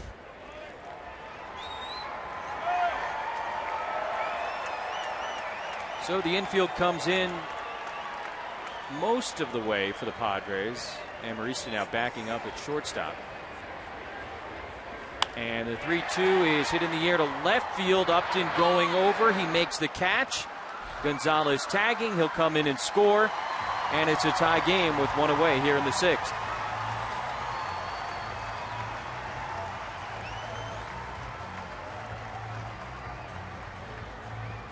Well, I don't have to tell you, the wild pitch hurts, moving up the runners. Paulson against lefty Zepchinski fought one off. Looks like it was inside. He elevated to the outfield for the sac fly. So Zepchinski got the out, but the run comes in after the wild pitch and the sacrifice fly. Pat Murphy to the hill, and he will take the ball from the left-hander as Bud Norris makes his way in a tie game.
Earlier in the game, Jesse, we have selected the Data Strong fan photo of the game. Tweet your strongest fan photo to hashtag SD Data Strong Fan for a chance to be featured in an upcoming broadcast brought to you by T-Mobile. Eileen. Yeah, with Nate Colbert. Nice. Thank you, Eileen. Good to see Nate at Petco Park. Yeah. For those Hall of Fame ceremonies last weekend as Bud Norris comes on for the third time as a Padre. He played a role last night. Got the win last night. Pitched in the sixth, gave up a hit in the 9-5 victory. He feels good about himself. Inning at a time, he said. He can start, he can relieve. A big spot here. Rockies have tied the game 4-4 in the sixth. How about 95 on the cheese? Not necessarily what he was known for as a starting pitcher, but when he knows it's only going to be, you know, a couple outs, maybe 3 at a time, can add a little. Can air it out a little bit. You bet. Go ahead run in scoring position for the Rockies, and quickly. Nice. 2 strikes to LeMahieu, this time at 97. Now it's Bud Norris's job to pick up Mark Zepchinski and Andrew Cashner to leave that possible 5th run out at second base.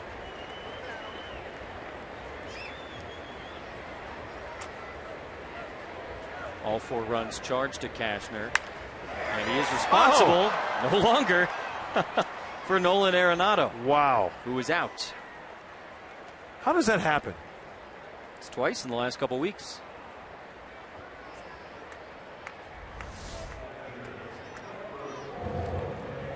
It looks like he kind of got caught in between. Does he let the ball go or try to beat it?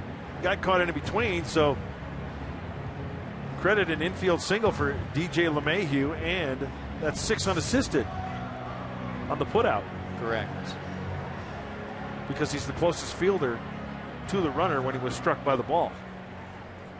That is the rule. So Amarista gets an assist. LeMahieu gets a hit. And Norris gets an out. And it's a dead ball. Right, Jesse?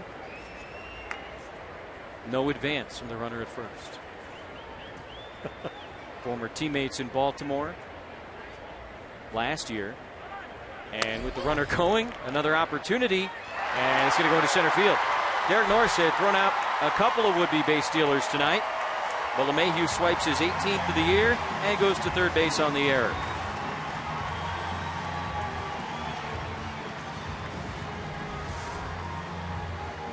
Let's check out the throw from Derek Norris. It's a short hop.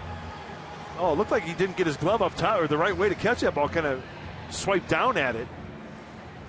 Kind of in a bad position for the one hopper.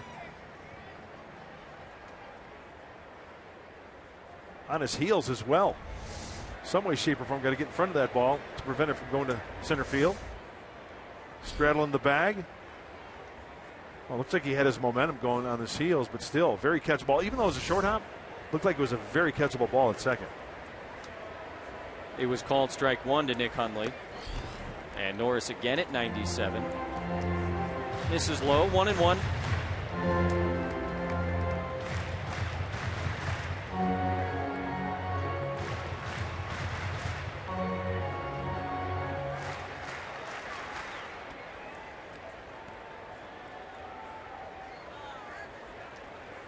Derek Norris had thrown out 2 would-be base stealers tonight, one of whom was Nick Hundley. That was part of a strike him out, throw him out, double play to end the 4th. In the hole and through. Rockies take the lead, and a wild pitch, a stolen base, and an error.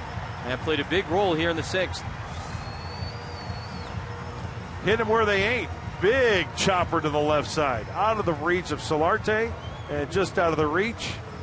I mean, even as we take a look from this angle, even if Amarista gets that baseball, I believe Nick Hundley's safe at first base. The run scores anyway.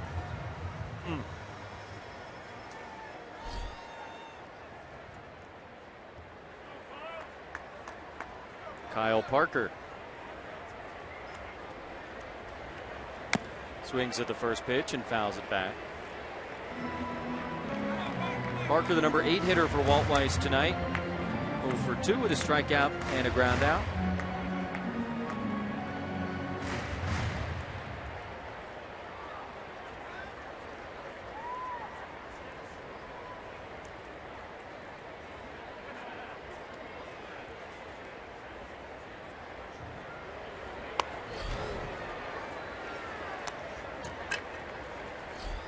Had some strange things happen this inning as Brandon Barnes gets loose in the on-deck circle. Pitcher spot is due next. Yeah, not really a clean inning. Walk, wild pitch, error. If they can keep it at 2, I think that's a bonus. Got him. Good changeup from Norris. So he strikes out Kyle Parker to end it, but the Rockies get a couple, and they're back in front 5-4.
To by Saquon Casino. Play, win together in the heart of San Diego.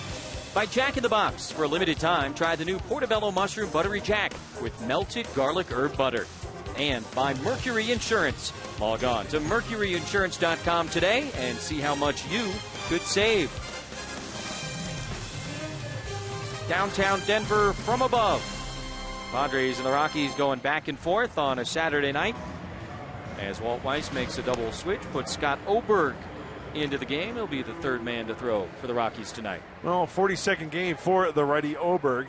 And once again, we saw the high ERA, the opponent's batting average. And here you see it. Lefties 304, 275 for Oberg against righties. Fastball, changeup, curveball, slider. Another one of these guys that can touch 95 or above. Power arm as Brandon Barnes goes into left field. Double switch. So Barnes will hit 9th for the Rockies and lead off the bottom of this inning. And strike one delivered to Melvin Upton, the number 8 hitter.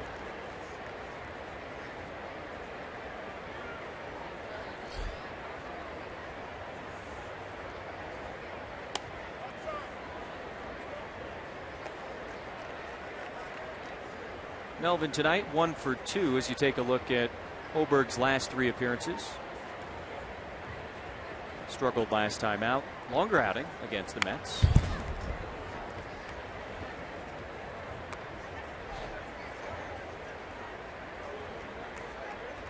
When this was a 3-1 lead for Colorado, we joked game probably wouldn't end 3-1. Now in the 7th, it's 5-4. Kind of feel the same way.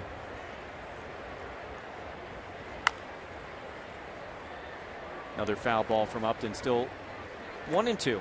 Padres took a 1-0 lead in the top of the first. Rockies tied it 1-1 in the bottom of the first. Colorado went on top 3-1 in the third. Padres had a 3-run 6th inning to make it a 4-3 lead, but that didn't last as the Rockies got 2 back in the bottom of the 6th and now lead 5-4. 2-2. Will Venable in the on-deck circle with the pitcher spot due next. Teams are riding the old seesaw course.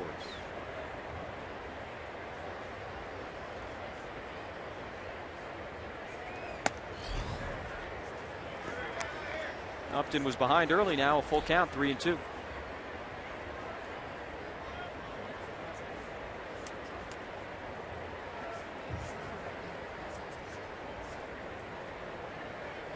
Kemp closely looking at the right-hander Oberg from the bench. Upton reaches for that one. Arenado cuts in front of Reyes and makes the play for the first out here in the top of the 7th inning. And Venable will indeed pinch hit for Bud Norris.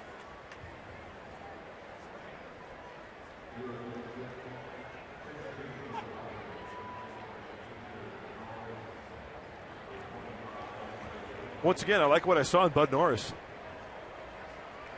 The fastball was there. Pat Murphy, the manager, and Dave Roberts, they've got to be happy with Bud Norris. Good velocity, good changeup, decent breaking ball.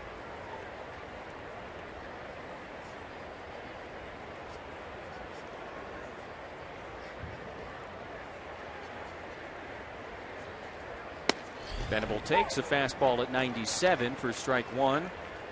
Will last night in the 7th inning pinch hit to lead off the 7th, to lead off the inning. Had a base hit. 4 for 23 as a pinch hitter this year. Does have a pinch hit home run. And a big swing and a miss there, 0-2.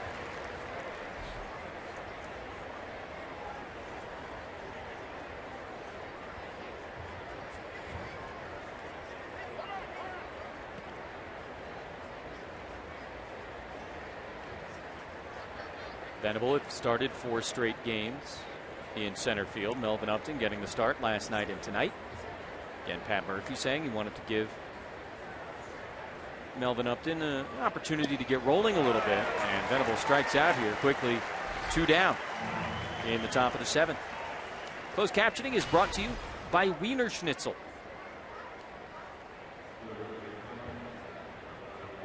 Two on, nobody out for Solarte.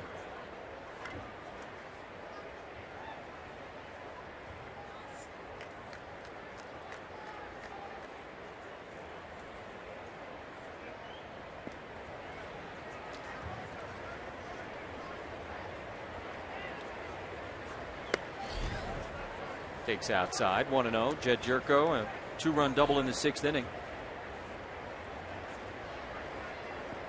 Big part of the 3-run attack as he talks things over with Alonzo Powell.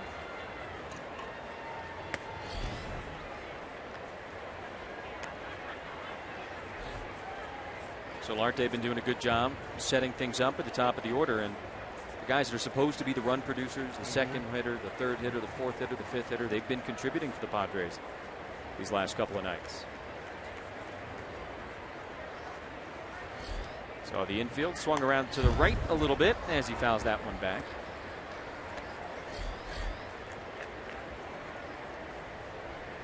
Yonder batting second this evening after Derek Norris hit in the 2 spot last night.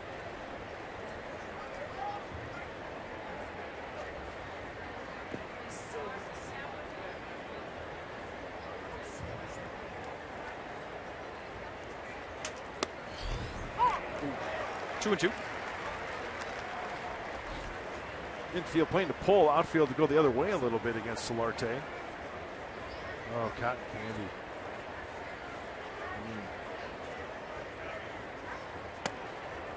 Full count with 2 outs to the Padre leadoff man.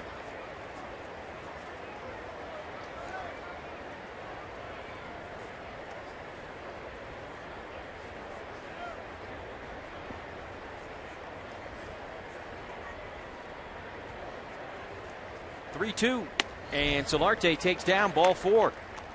So a 2-out walk, and that'll keep it going with Alonso coming up against Oberg. Put a little pressure on Oberg right here with that run around first base. Yonder's reached twice tonight. Single in the 1st and the walk in the 6th. That's when he scored. Came in on Upton's infield single.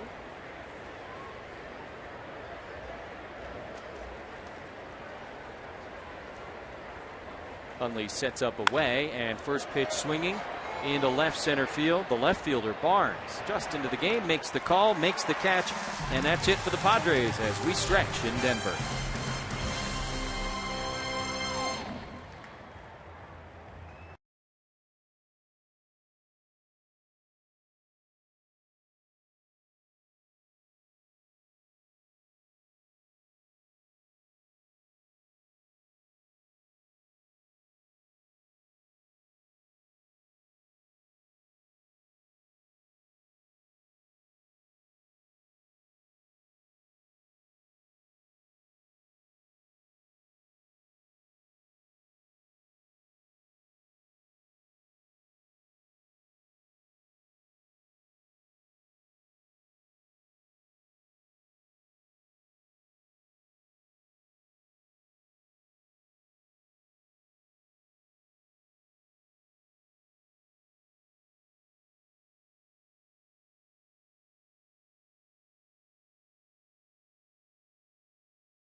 7th inning, and we take a look at the National University standings in the National League West.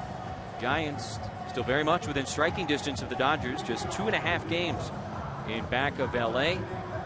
Padres at 55 and 61, trying to win another game against Colorado. Boy, is Buster Posey hot, or what? The numbers that he's putting up.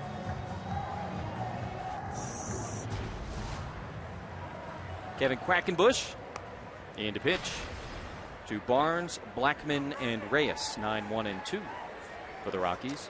Kevin Quackenbush has worked scoreless ball in 14 of his last 20 outings here. On for this 37th time. Saw him on Wednesday afternoon against the Reds. Pitched the 8th inning, gave up a leadoff single, and then finished things off nicely. Got a flyout and a couple of Ks. You know, he can utilize that curveball. He's got a good curveball, 12-6, but getting ahead is very crucial for any pitcher, but especially Kevin. His fastball 90-91. Got to keep the ball down here in this inning.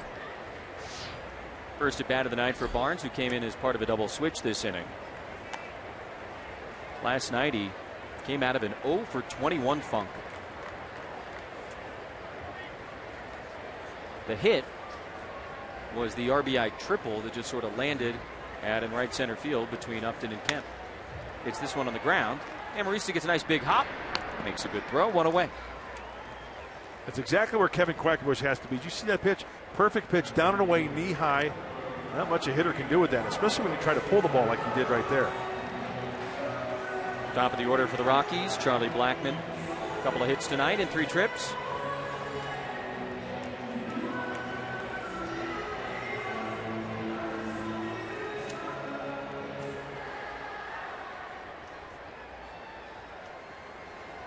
Doubled and scored in the first inning. That tied the game 1-1.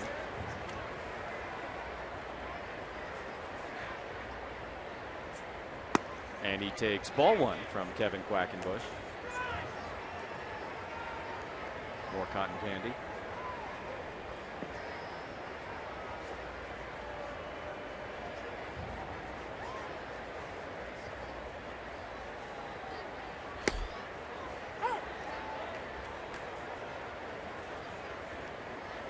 Padres have played well against Colorado this year, winning 8 of 10 against the Rockies.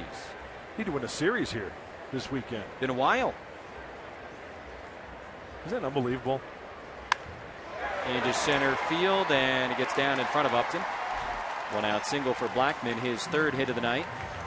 And yeah, you got to go back to late June, early July of 2012 for the last time the Padres won a series here at Coors.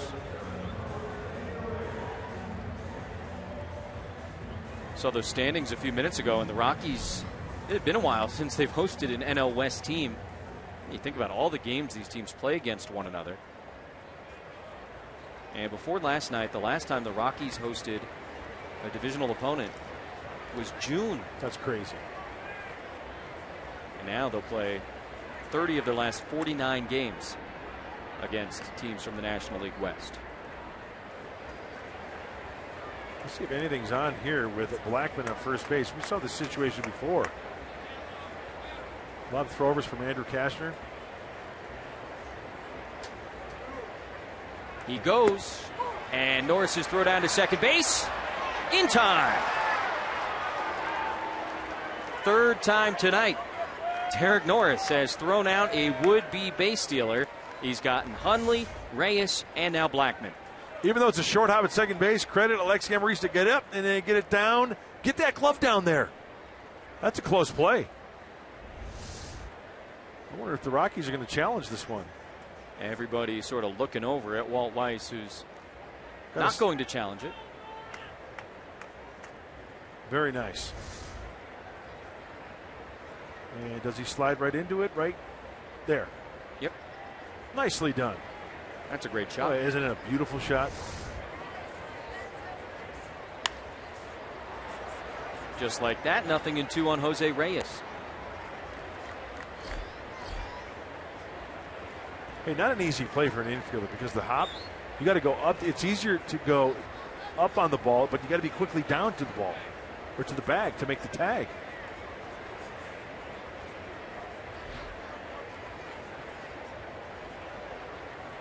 There's the curveball from Quackenbush, popped into shallow left field. Justin Upton comes on, and a nice job by Quack here in the 7th. Keeps this a 1-run game.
Original in 1985, that great World Series with the Royals and the Cardinals both out in front, as John Axford comes out to try and pitch the 8th inning for the Rockies. Yeah, and if you're looking at the stats, you see the 16 out of 21 for saves and opportunities. Well, Axford was the closer, but no longer. Tommy Kahnle's doing that. After some blown saves, he's been demoted, so the 8th inning guy, but still. 8th inning, 1-run lead, a big inning for John Axford. Fastball, curveball, slider. He can get erratic at times. 23 walks in 37 plus innings. So Tommy Kahnle getting loose for the 9th, or possibly maybe coming in this inning if Walt Weiss chooses to. Looks like a soccer shin guard. Yeah.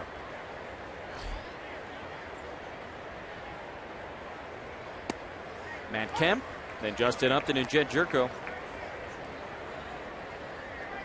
This season, when Upton and Kemp have each knocked in a run in the same game, which is the case tonight, the Padres are 17-2, and they have won 12 consecutive games when it's happened. That streak on the line tonight as Kemp swings through a 96-mile-per-hour fastball, 0-2.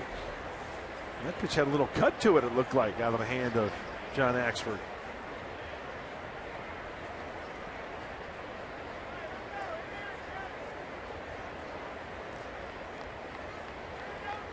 Looks like a fastball up here from Nick Hundley. Puts the target high, and they got it. 98 from Axford, and Kemp retired for the first out here in the 8th. Everything according to plan. First pitch, curveball. Second pitch, fastball, and then went up the ladder. Take a look at the Pick the Stick in-game update. Trying to win again, no big deal. Let's see. You chose Jed. 4 points. Nicely done. Picking up the professor there. Sweeney, -1. Allie Sturm, Chris Budden is getting a little closer at the top of the standings. Justin Upton swings through that one. And as you'd expect, Axford out of the pen throwing cheese. against Kemp and Upton. Axford made his name in Milwaukee, also pitched for the Cardinals in 2013. In that World Series against the Red Sox.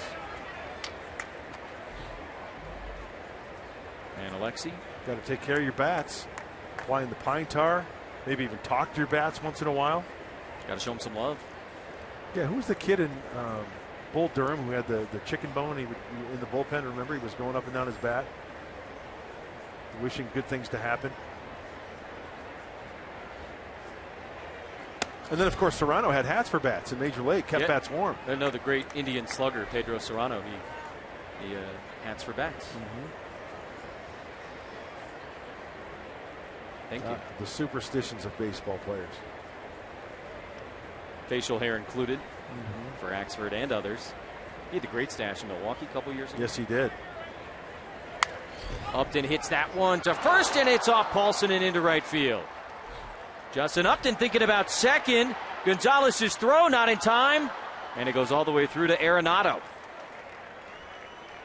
Great hustle by Justin Upton.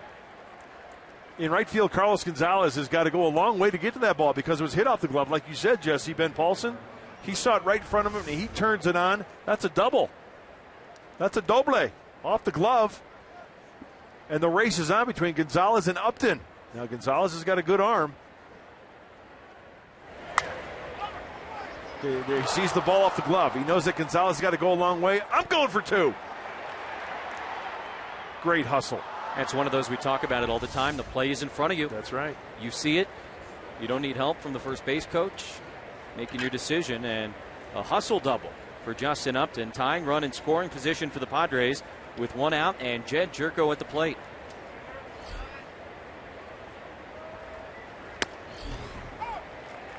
More high cheese from Axford. Strike one to Jerko, who had a 2-run double his last time up. Big series for Jed, drove in 4 last night.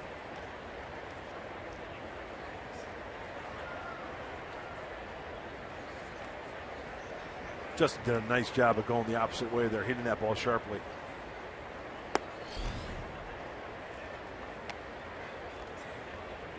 It looks to me like Axford, his fastball's got a little cut action.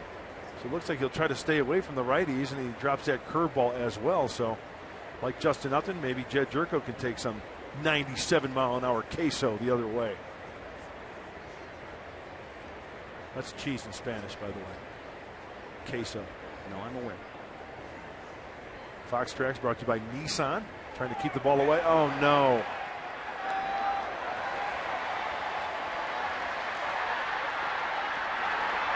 Justin Upton picked off. And that's out number 2 here in the 8th. That hurts. Second time tonight, Padres have lost a base runner in that kind of situation. Norris at first base earlier, and now a 1-5-4-1 caught stealing for Justin Upton. Axford using the inside move, the spin move. And Justin Upton bit. Come on, guys. It's all ball bearings these days. It's a huge run.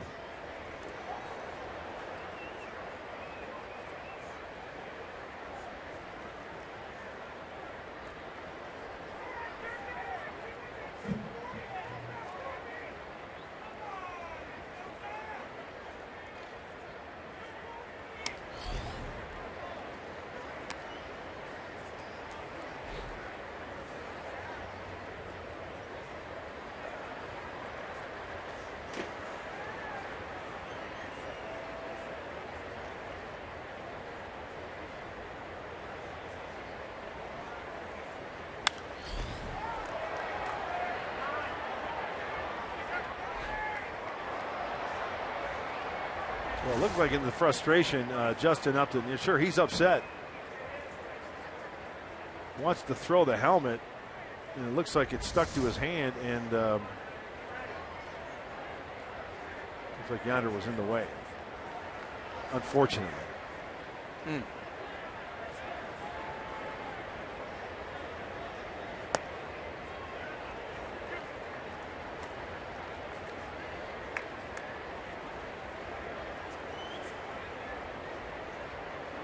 not a good idea to throw the equipment in the dugout. You never know where it's going to end up.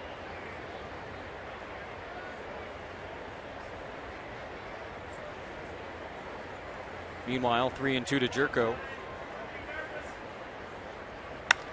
And he hits it well out to center field. Blackmon going back at the track. And at the wall, he makes the catch. Jerko gave it a ride to center. Rockies still up 1 in the 8th.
By Dollar Shave Club.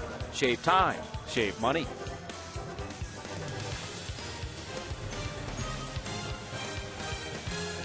Fireworks over Denver.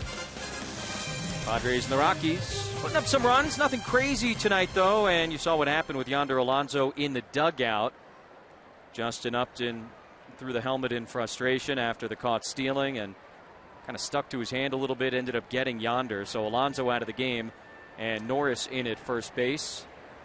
One would assume Austin Hedges is getting ready to catch, although right now Clint Barmas is warming up Kevin Quackenbush. So Hedges still getting the gear on. You see him there behind Pat Murphy.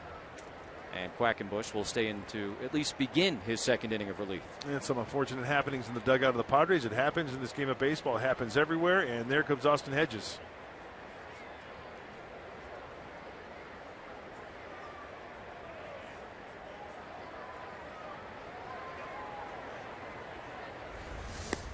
All right. After the play, the frustration, wants to throw the helmet and look out.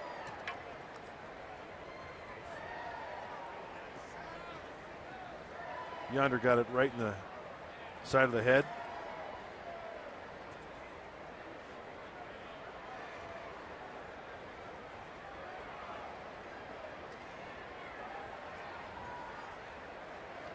And into the clubhouse to get some treatment.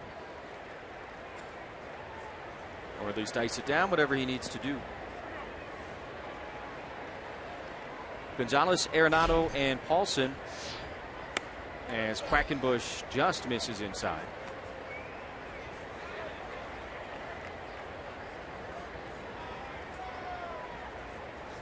Walking a run scored his last time up.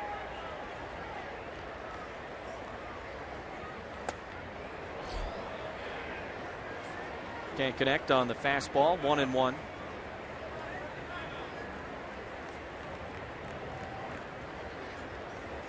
Quackenbush had a pretty quick 7th. You see the pitch count. Just 8 pitches to get 3 outs in the 7th. Yeah, made some good pitches. There's another one. Jerko takes care of Gonzalez. Derek Norris now officially into the game at first base, one away.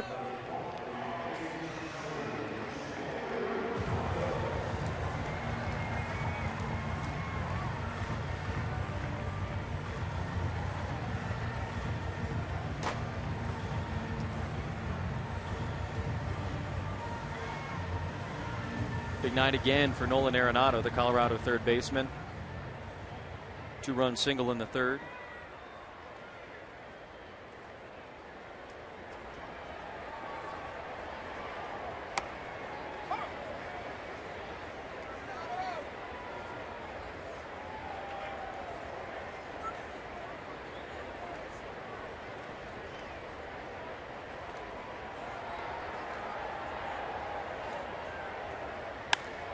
And he pops it up.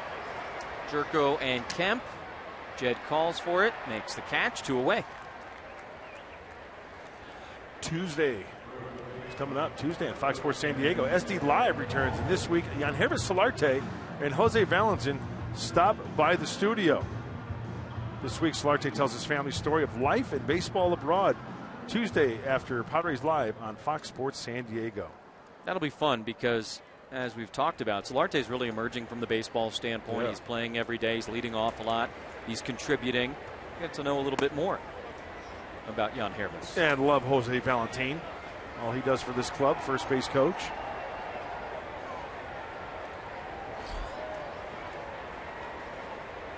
Closer Canely getting loose for the Rockies. In the top of the 9th, Norris, Amarista, and Melvin Upton, the scheduled hitters for San Diego.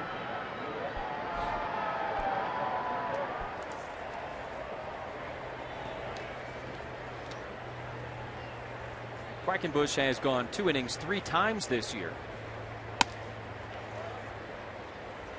Did it at Citi Field a couple of days before the trade deadline. You know, it's interesting. We talked about it in our pregame show regarding the grips of the baseball here in Colorado, but Kevin Quackenbush, you cannot eliminate that curveball. He's got a good curveball. I mentioned about targets, throwing to the umpire's mask or throwing to the catcher's mask. He's throwing a couple good breaking balls here.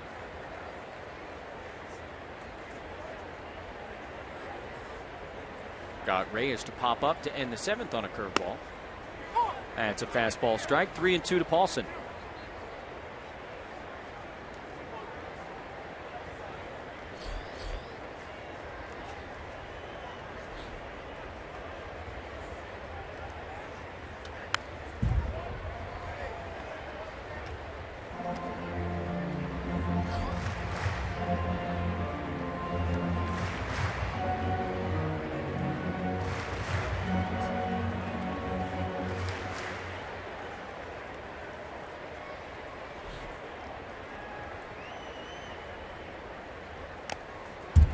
Couple of foul balls off of Kevin Quackenbush.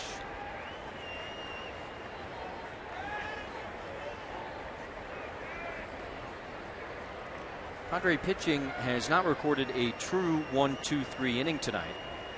A couple of caught stealings. Looked like 1-2-3 innings, but Rockies have not been retired in order at any point tonight. And another pitch now in this battle between Quackenbush and Paulson.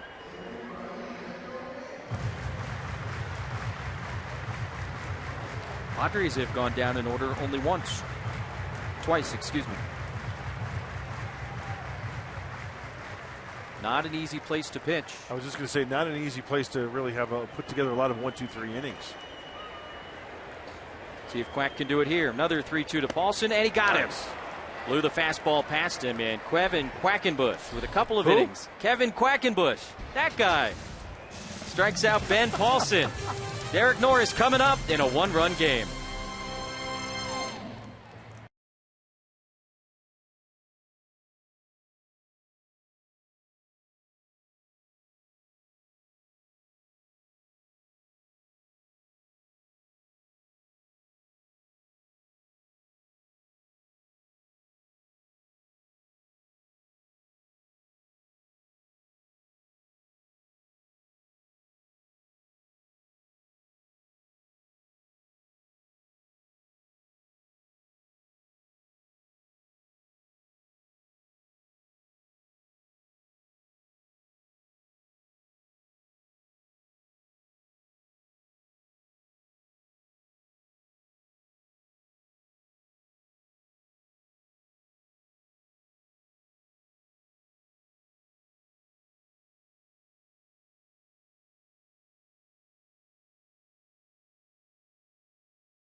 Derek Norris tonight providing our Bill Howe plays of the game.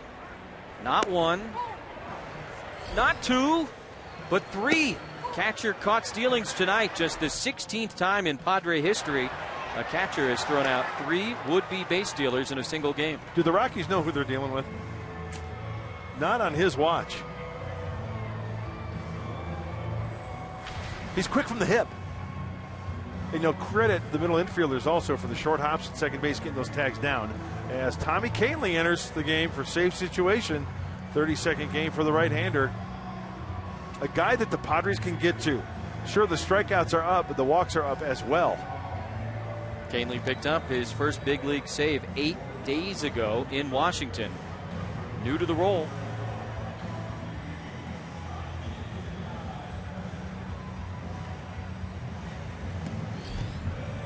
He throws a fastball, changeup, and a slider. Another one of those power arms that averages about 96. Derek Norris, Amarista, and Melvin Upton, the scheduled hitters against Kahnle. Looks like Corey Spangenberg is in the on-deck circle. On a Saturday night at Petco, July 18th, Clint Barmas hit a big 2-run homer in the 7th inning for the Padres. That proved to be the difference in the game, and it came against Tommy Kahnle.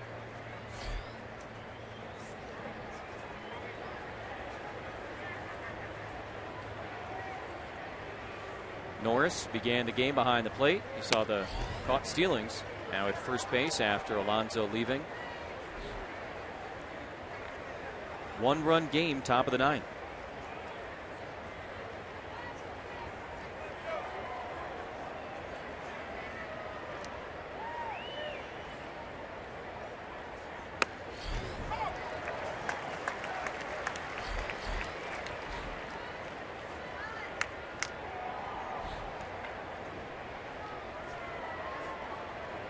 Well, I mentioned that Kahnle's got the good fastball, 96. Just get the barrel of that bat out in front, connect it.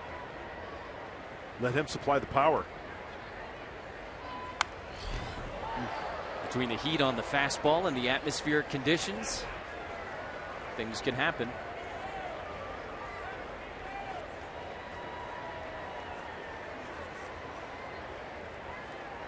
Good job by Kevin Quackenbush. 2 innings, only 1 hit. He struck out 1. And there's Clint Barmas talking about that home run off of Kahnle.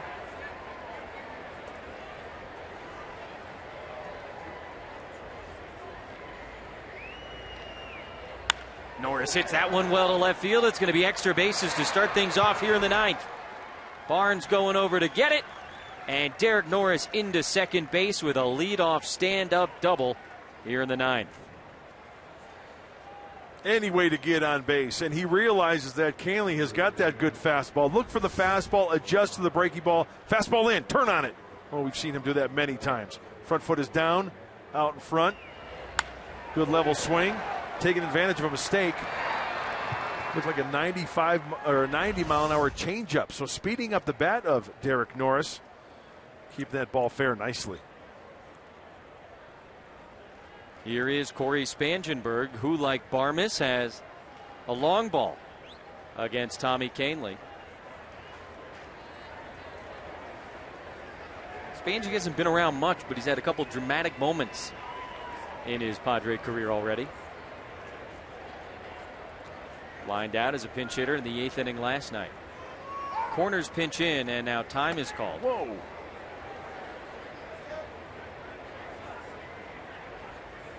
I thought that ball was heading right for the umpire as he called time, then walked out from back of the catcher. So Kahnle gives up the leadoff double to Norris, and now Spangenberg. For Derek, that's his team high 25th two-bagger of the season.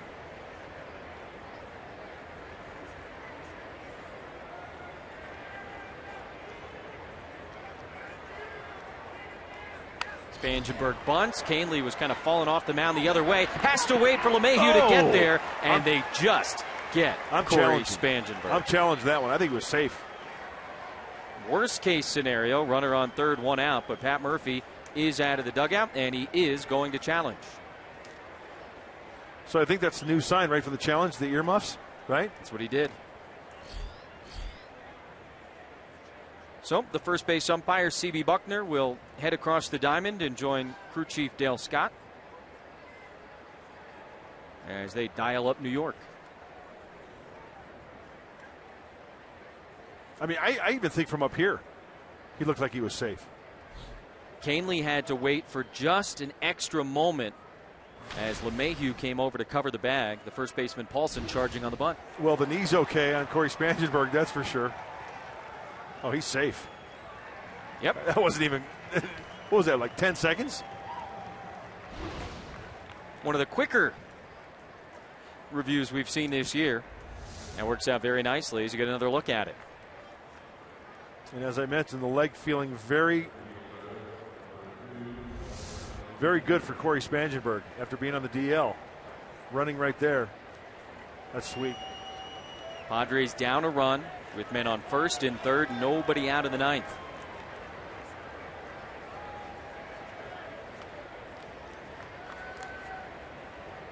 Melvin Upton doubled in his first at bat. He's 1 for 3.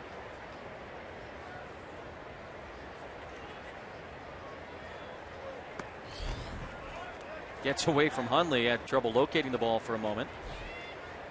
31 seconds on the challenge. That's how it should work. Yeah. You know the guy in New York is so happy when it's an easy one like that.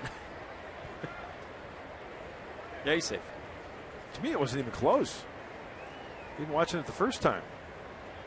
Okay, that proves huge because the gapper here, it's Corey Spangenberg is scoring from first base. Certainly one of the fastest guys on the roster. And Upton tops that one. Fair. Hundley throws it away. It goes into right field. The Padres are going to tie the game as Norris scores. They'll hold Spangenberg at third. And the ball almost got away again. 5-5 in the ninth, second and third, nobody out.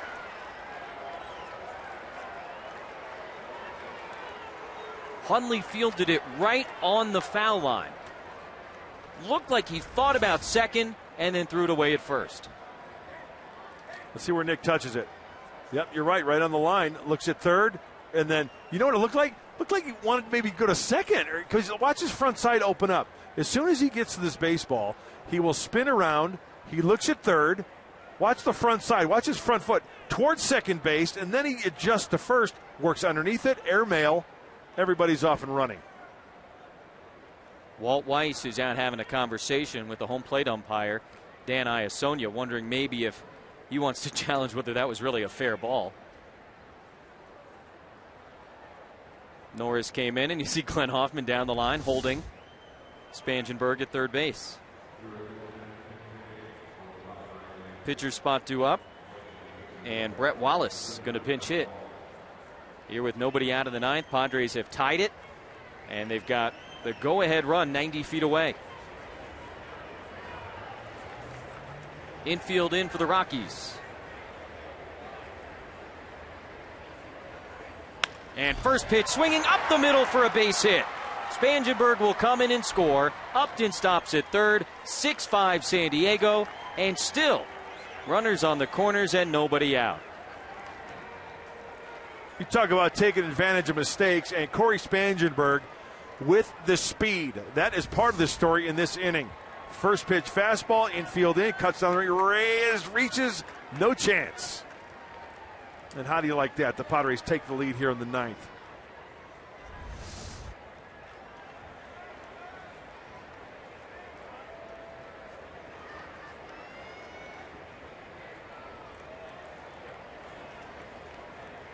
And with that, Craig Kimbrell out in the shrubbery, getting loose. There's still nobody out. Pitching coach Steve Foster wrapping up his conversation out on the mound. Wallace has come through in the pinch. And top of the order for the Padres, Solarte coming up.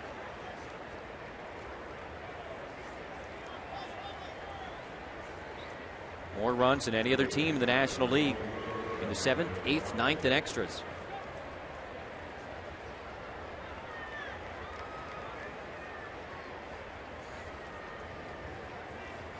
Solarte's been on base twice tonight. Singled and scored in the first, walked in the 7th.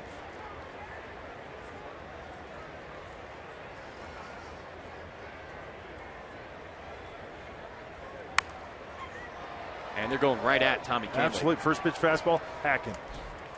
Brett Wallace did it. Hey, how about the lefty Wallace, who's usually a pull guy? He goes to the shortstop side of second base, taking that pitch nicely. Smoked it. Just past Reyes. Crush it.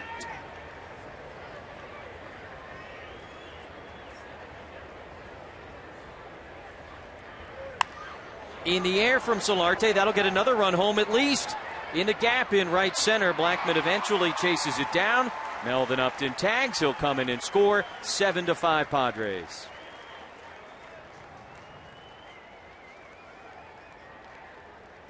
Three runs for San Diego here in the top of the ninth against Tommy Kahnle.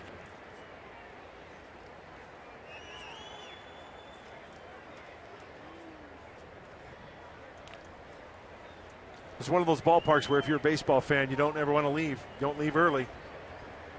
It can change just like that. The Padres taking advantage of some mistakes. Solarte getting an elevated pitch to the outfield to get that sac fly home. Oh, yeah, it's hard holding back the smiles. First at bat of the night for Austin Hedges, who came on to play defense last inning. And he swings at the first pitch. Reyes deep in the hole. Goes to second. And that's it. No chance for the double play. So Hedges reaches on the fielder's choice.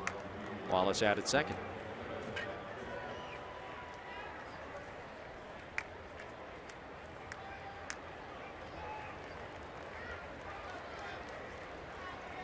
Brett Wallace played a big part of this ninth inning rally.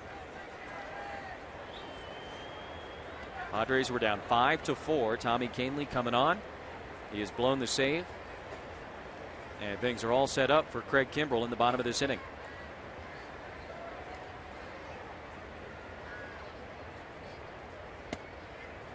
Rolls away from Hundley, but not far enough for Hedges to advance. Ball one.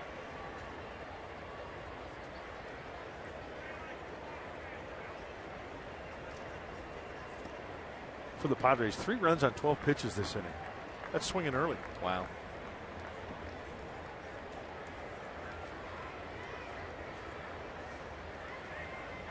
Not even close to Kemp, so he took ball one.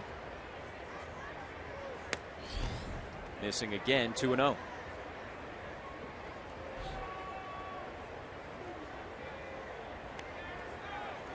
It all started with a Derek Norris double. Corey Spangenberg, an infield single,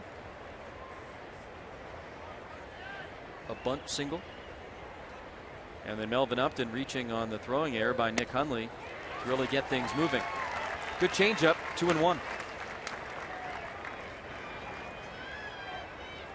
Wallace added an RBI single, and Yangervis Solarte a sac fly.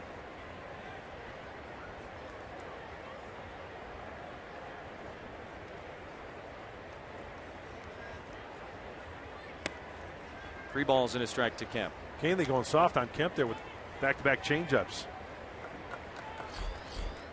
Doesn't get any easier. Padres looking for a 13th consecutive win when both Kemp and Upton drive in a run.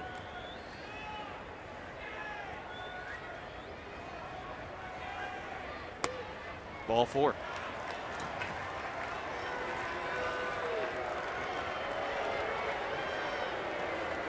Kahnle frustrated. He's here in the booze, and closing games, not an easy thing to do. No, especially one-run save situations.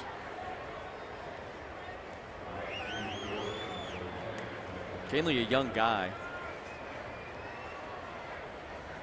Turned 26 last week. Rule 5 selection from the Yankees. Yep. Not a ton of big league experience. Pitched out of the pen last year for Colorado. But this is a whole nother world.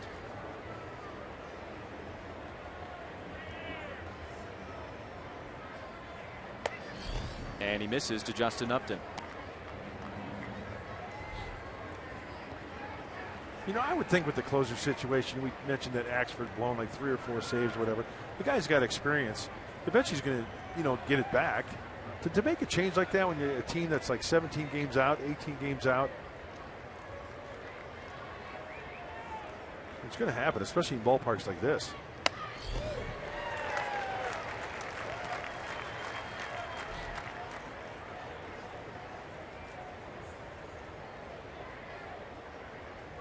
Norris started it off.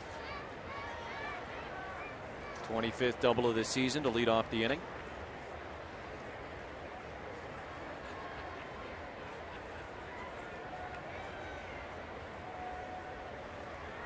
Been working up to Upton. Yeah, up to a lot of the hitters.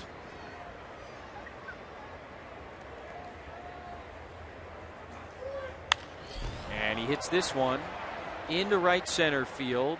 Gonzalez calls for it. He makes the catch. And that's it for the Padres in the ninth, but they score 3 times. And they take a 2-run lead into the bottom of the ninth inning as Craig Kimbrell going to come on and try and close out a come-from-behind win.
Derek Norris, leadoff double. Nick Hundley, big throwing error on a squibber off the bat of Melvin Upton. That allowed Derek Norris to come home and tie the game. Brett Wallace, a pinch hit single up the middle, gave the Padres the lead, and they weren't done.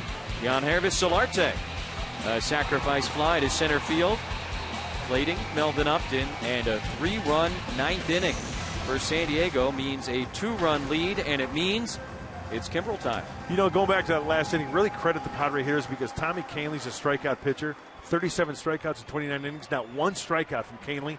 They put the ball in play, put the pressure on the Rockies. Now the pressure's really on the Rockies with Clint Barmas going in to play shortstop and Craig Kimbrell on the hill to try to close it out. Kimbrell finished the game last night, but did not pick up a save as the Padres had a 4-run lead. And first pitch swinging, LeMahieu fouls this one out of play. And you take a look at the situation for the Rockies from a pitching standpoint. John Gray, 1 run in his 5 innings. The bullpen, 6 runs in 4 innings. Hey, maybe they want to start thinking about extending John Gray. Maybe an inning or 2. Only 69 pitches for the young right-hander. They're thinking big picture, long-term development with him. Yeah, I can understand that. And that was just kind of a joke. Oh, okay. Yeah. Oh, how cute. Got the curls.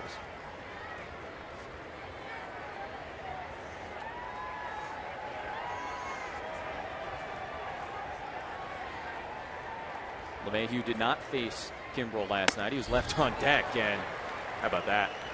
98, and he had no idea what to do with it. 1 away.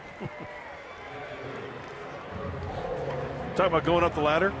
Craig Kimbrell out of the hand. It looks like it's going to be letter high, something you can crush, and he tries to stop the swing, but too late.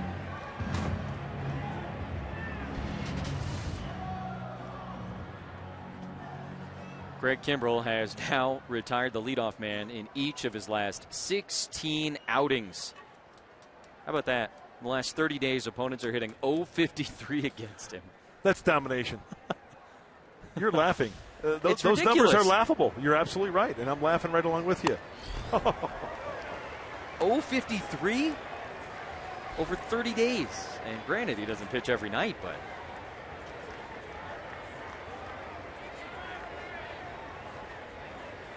You know, when Kimbrell's on the mound, it's like the mound's at 45 feet.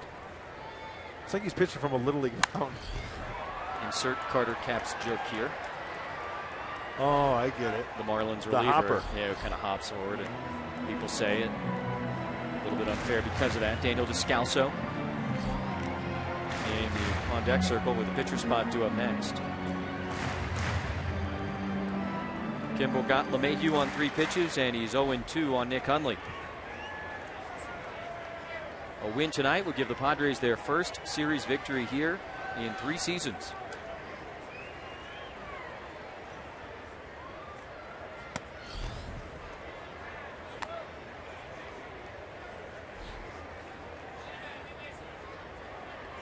Pat Murphy's guys coming from behind.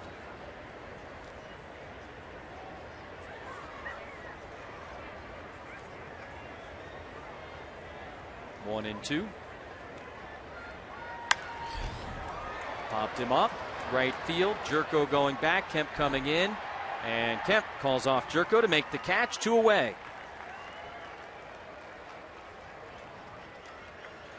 You know, the fastball getting up on these hitters very, very quickly, and that one leaks middle in. He just can't get the hands through. Working underneath it, not happy with that swing, and a big second out for Craig Kimbrell. See, the thing is, 97 with movement, that formula equals and then frustration. It's got an 88-mile-an-hour curveball that just kind of drops off the table. And stay tuned for the Padres Live, the postgame show. Mike Pomerantz, Clay Hensley, going to bring you all the action. Not only this one, but all around Major League Baseball. Second straight night, Descalso pinch hits for the Rockies. Struck out in the 8th yesterday. That was against Joaquin Benoit. I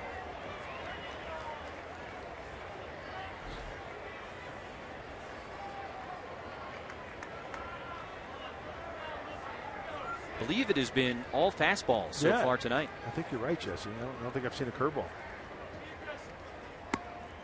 That may have been one there. Yeah. Did you see the short break on it? It's almost like a short slider. Because of the elevation, maybe? It's just different here.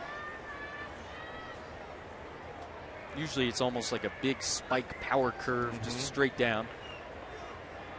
He's pitched here before. He knows the deal. And Descalso on the ground to shortstop. Barmes has it go through and into left field. Wow, you don't see that too often. If it's hit to Clint Barmes, he can get a glove on it. He's going to make the play. I mean, it's going to happen over the course of time, but 1, 2, 3 hopper. Just came up on it a little bit too quick, and then you can see the frustration.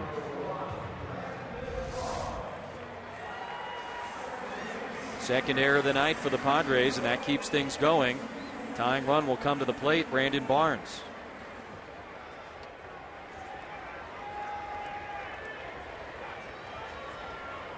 Kimbrell has handled him all 3 times. Looking to make it 4th and seal the win.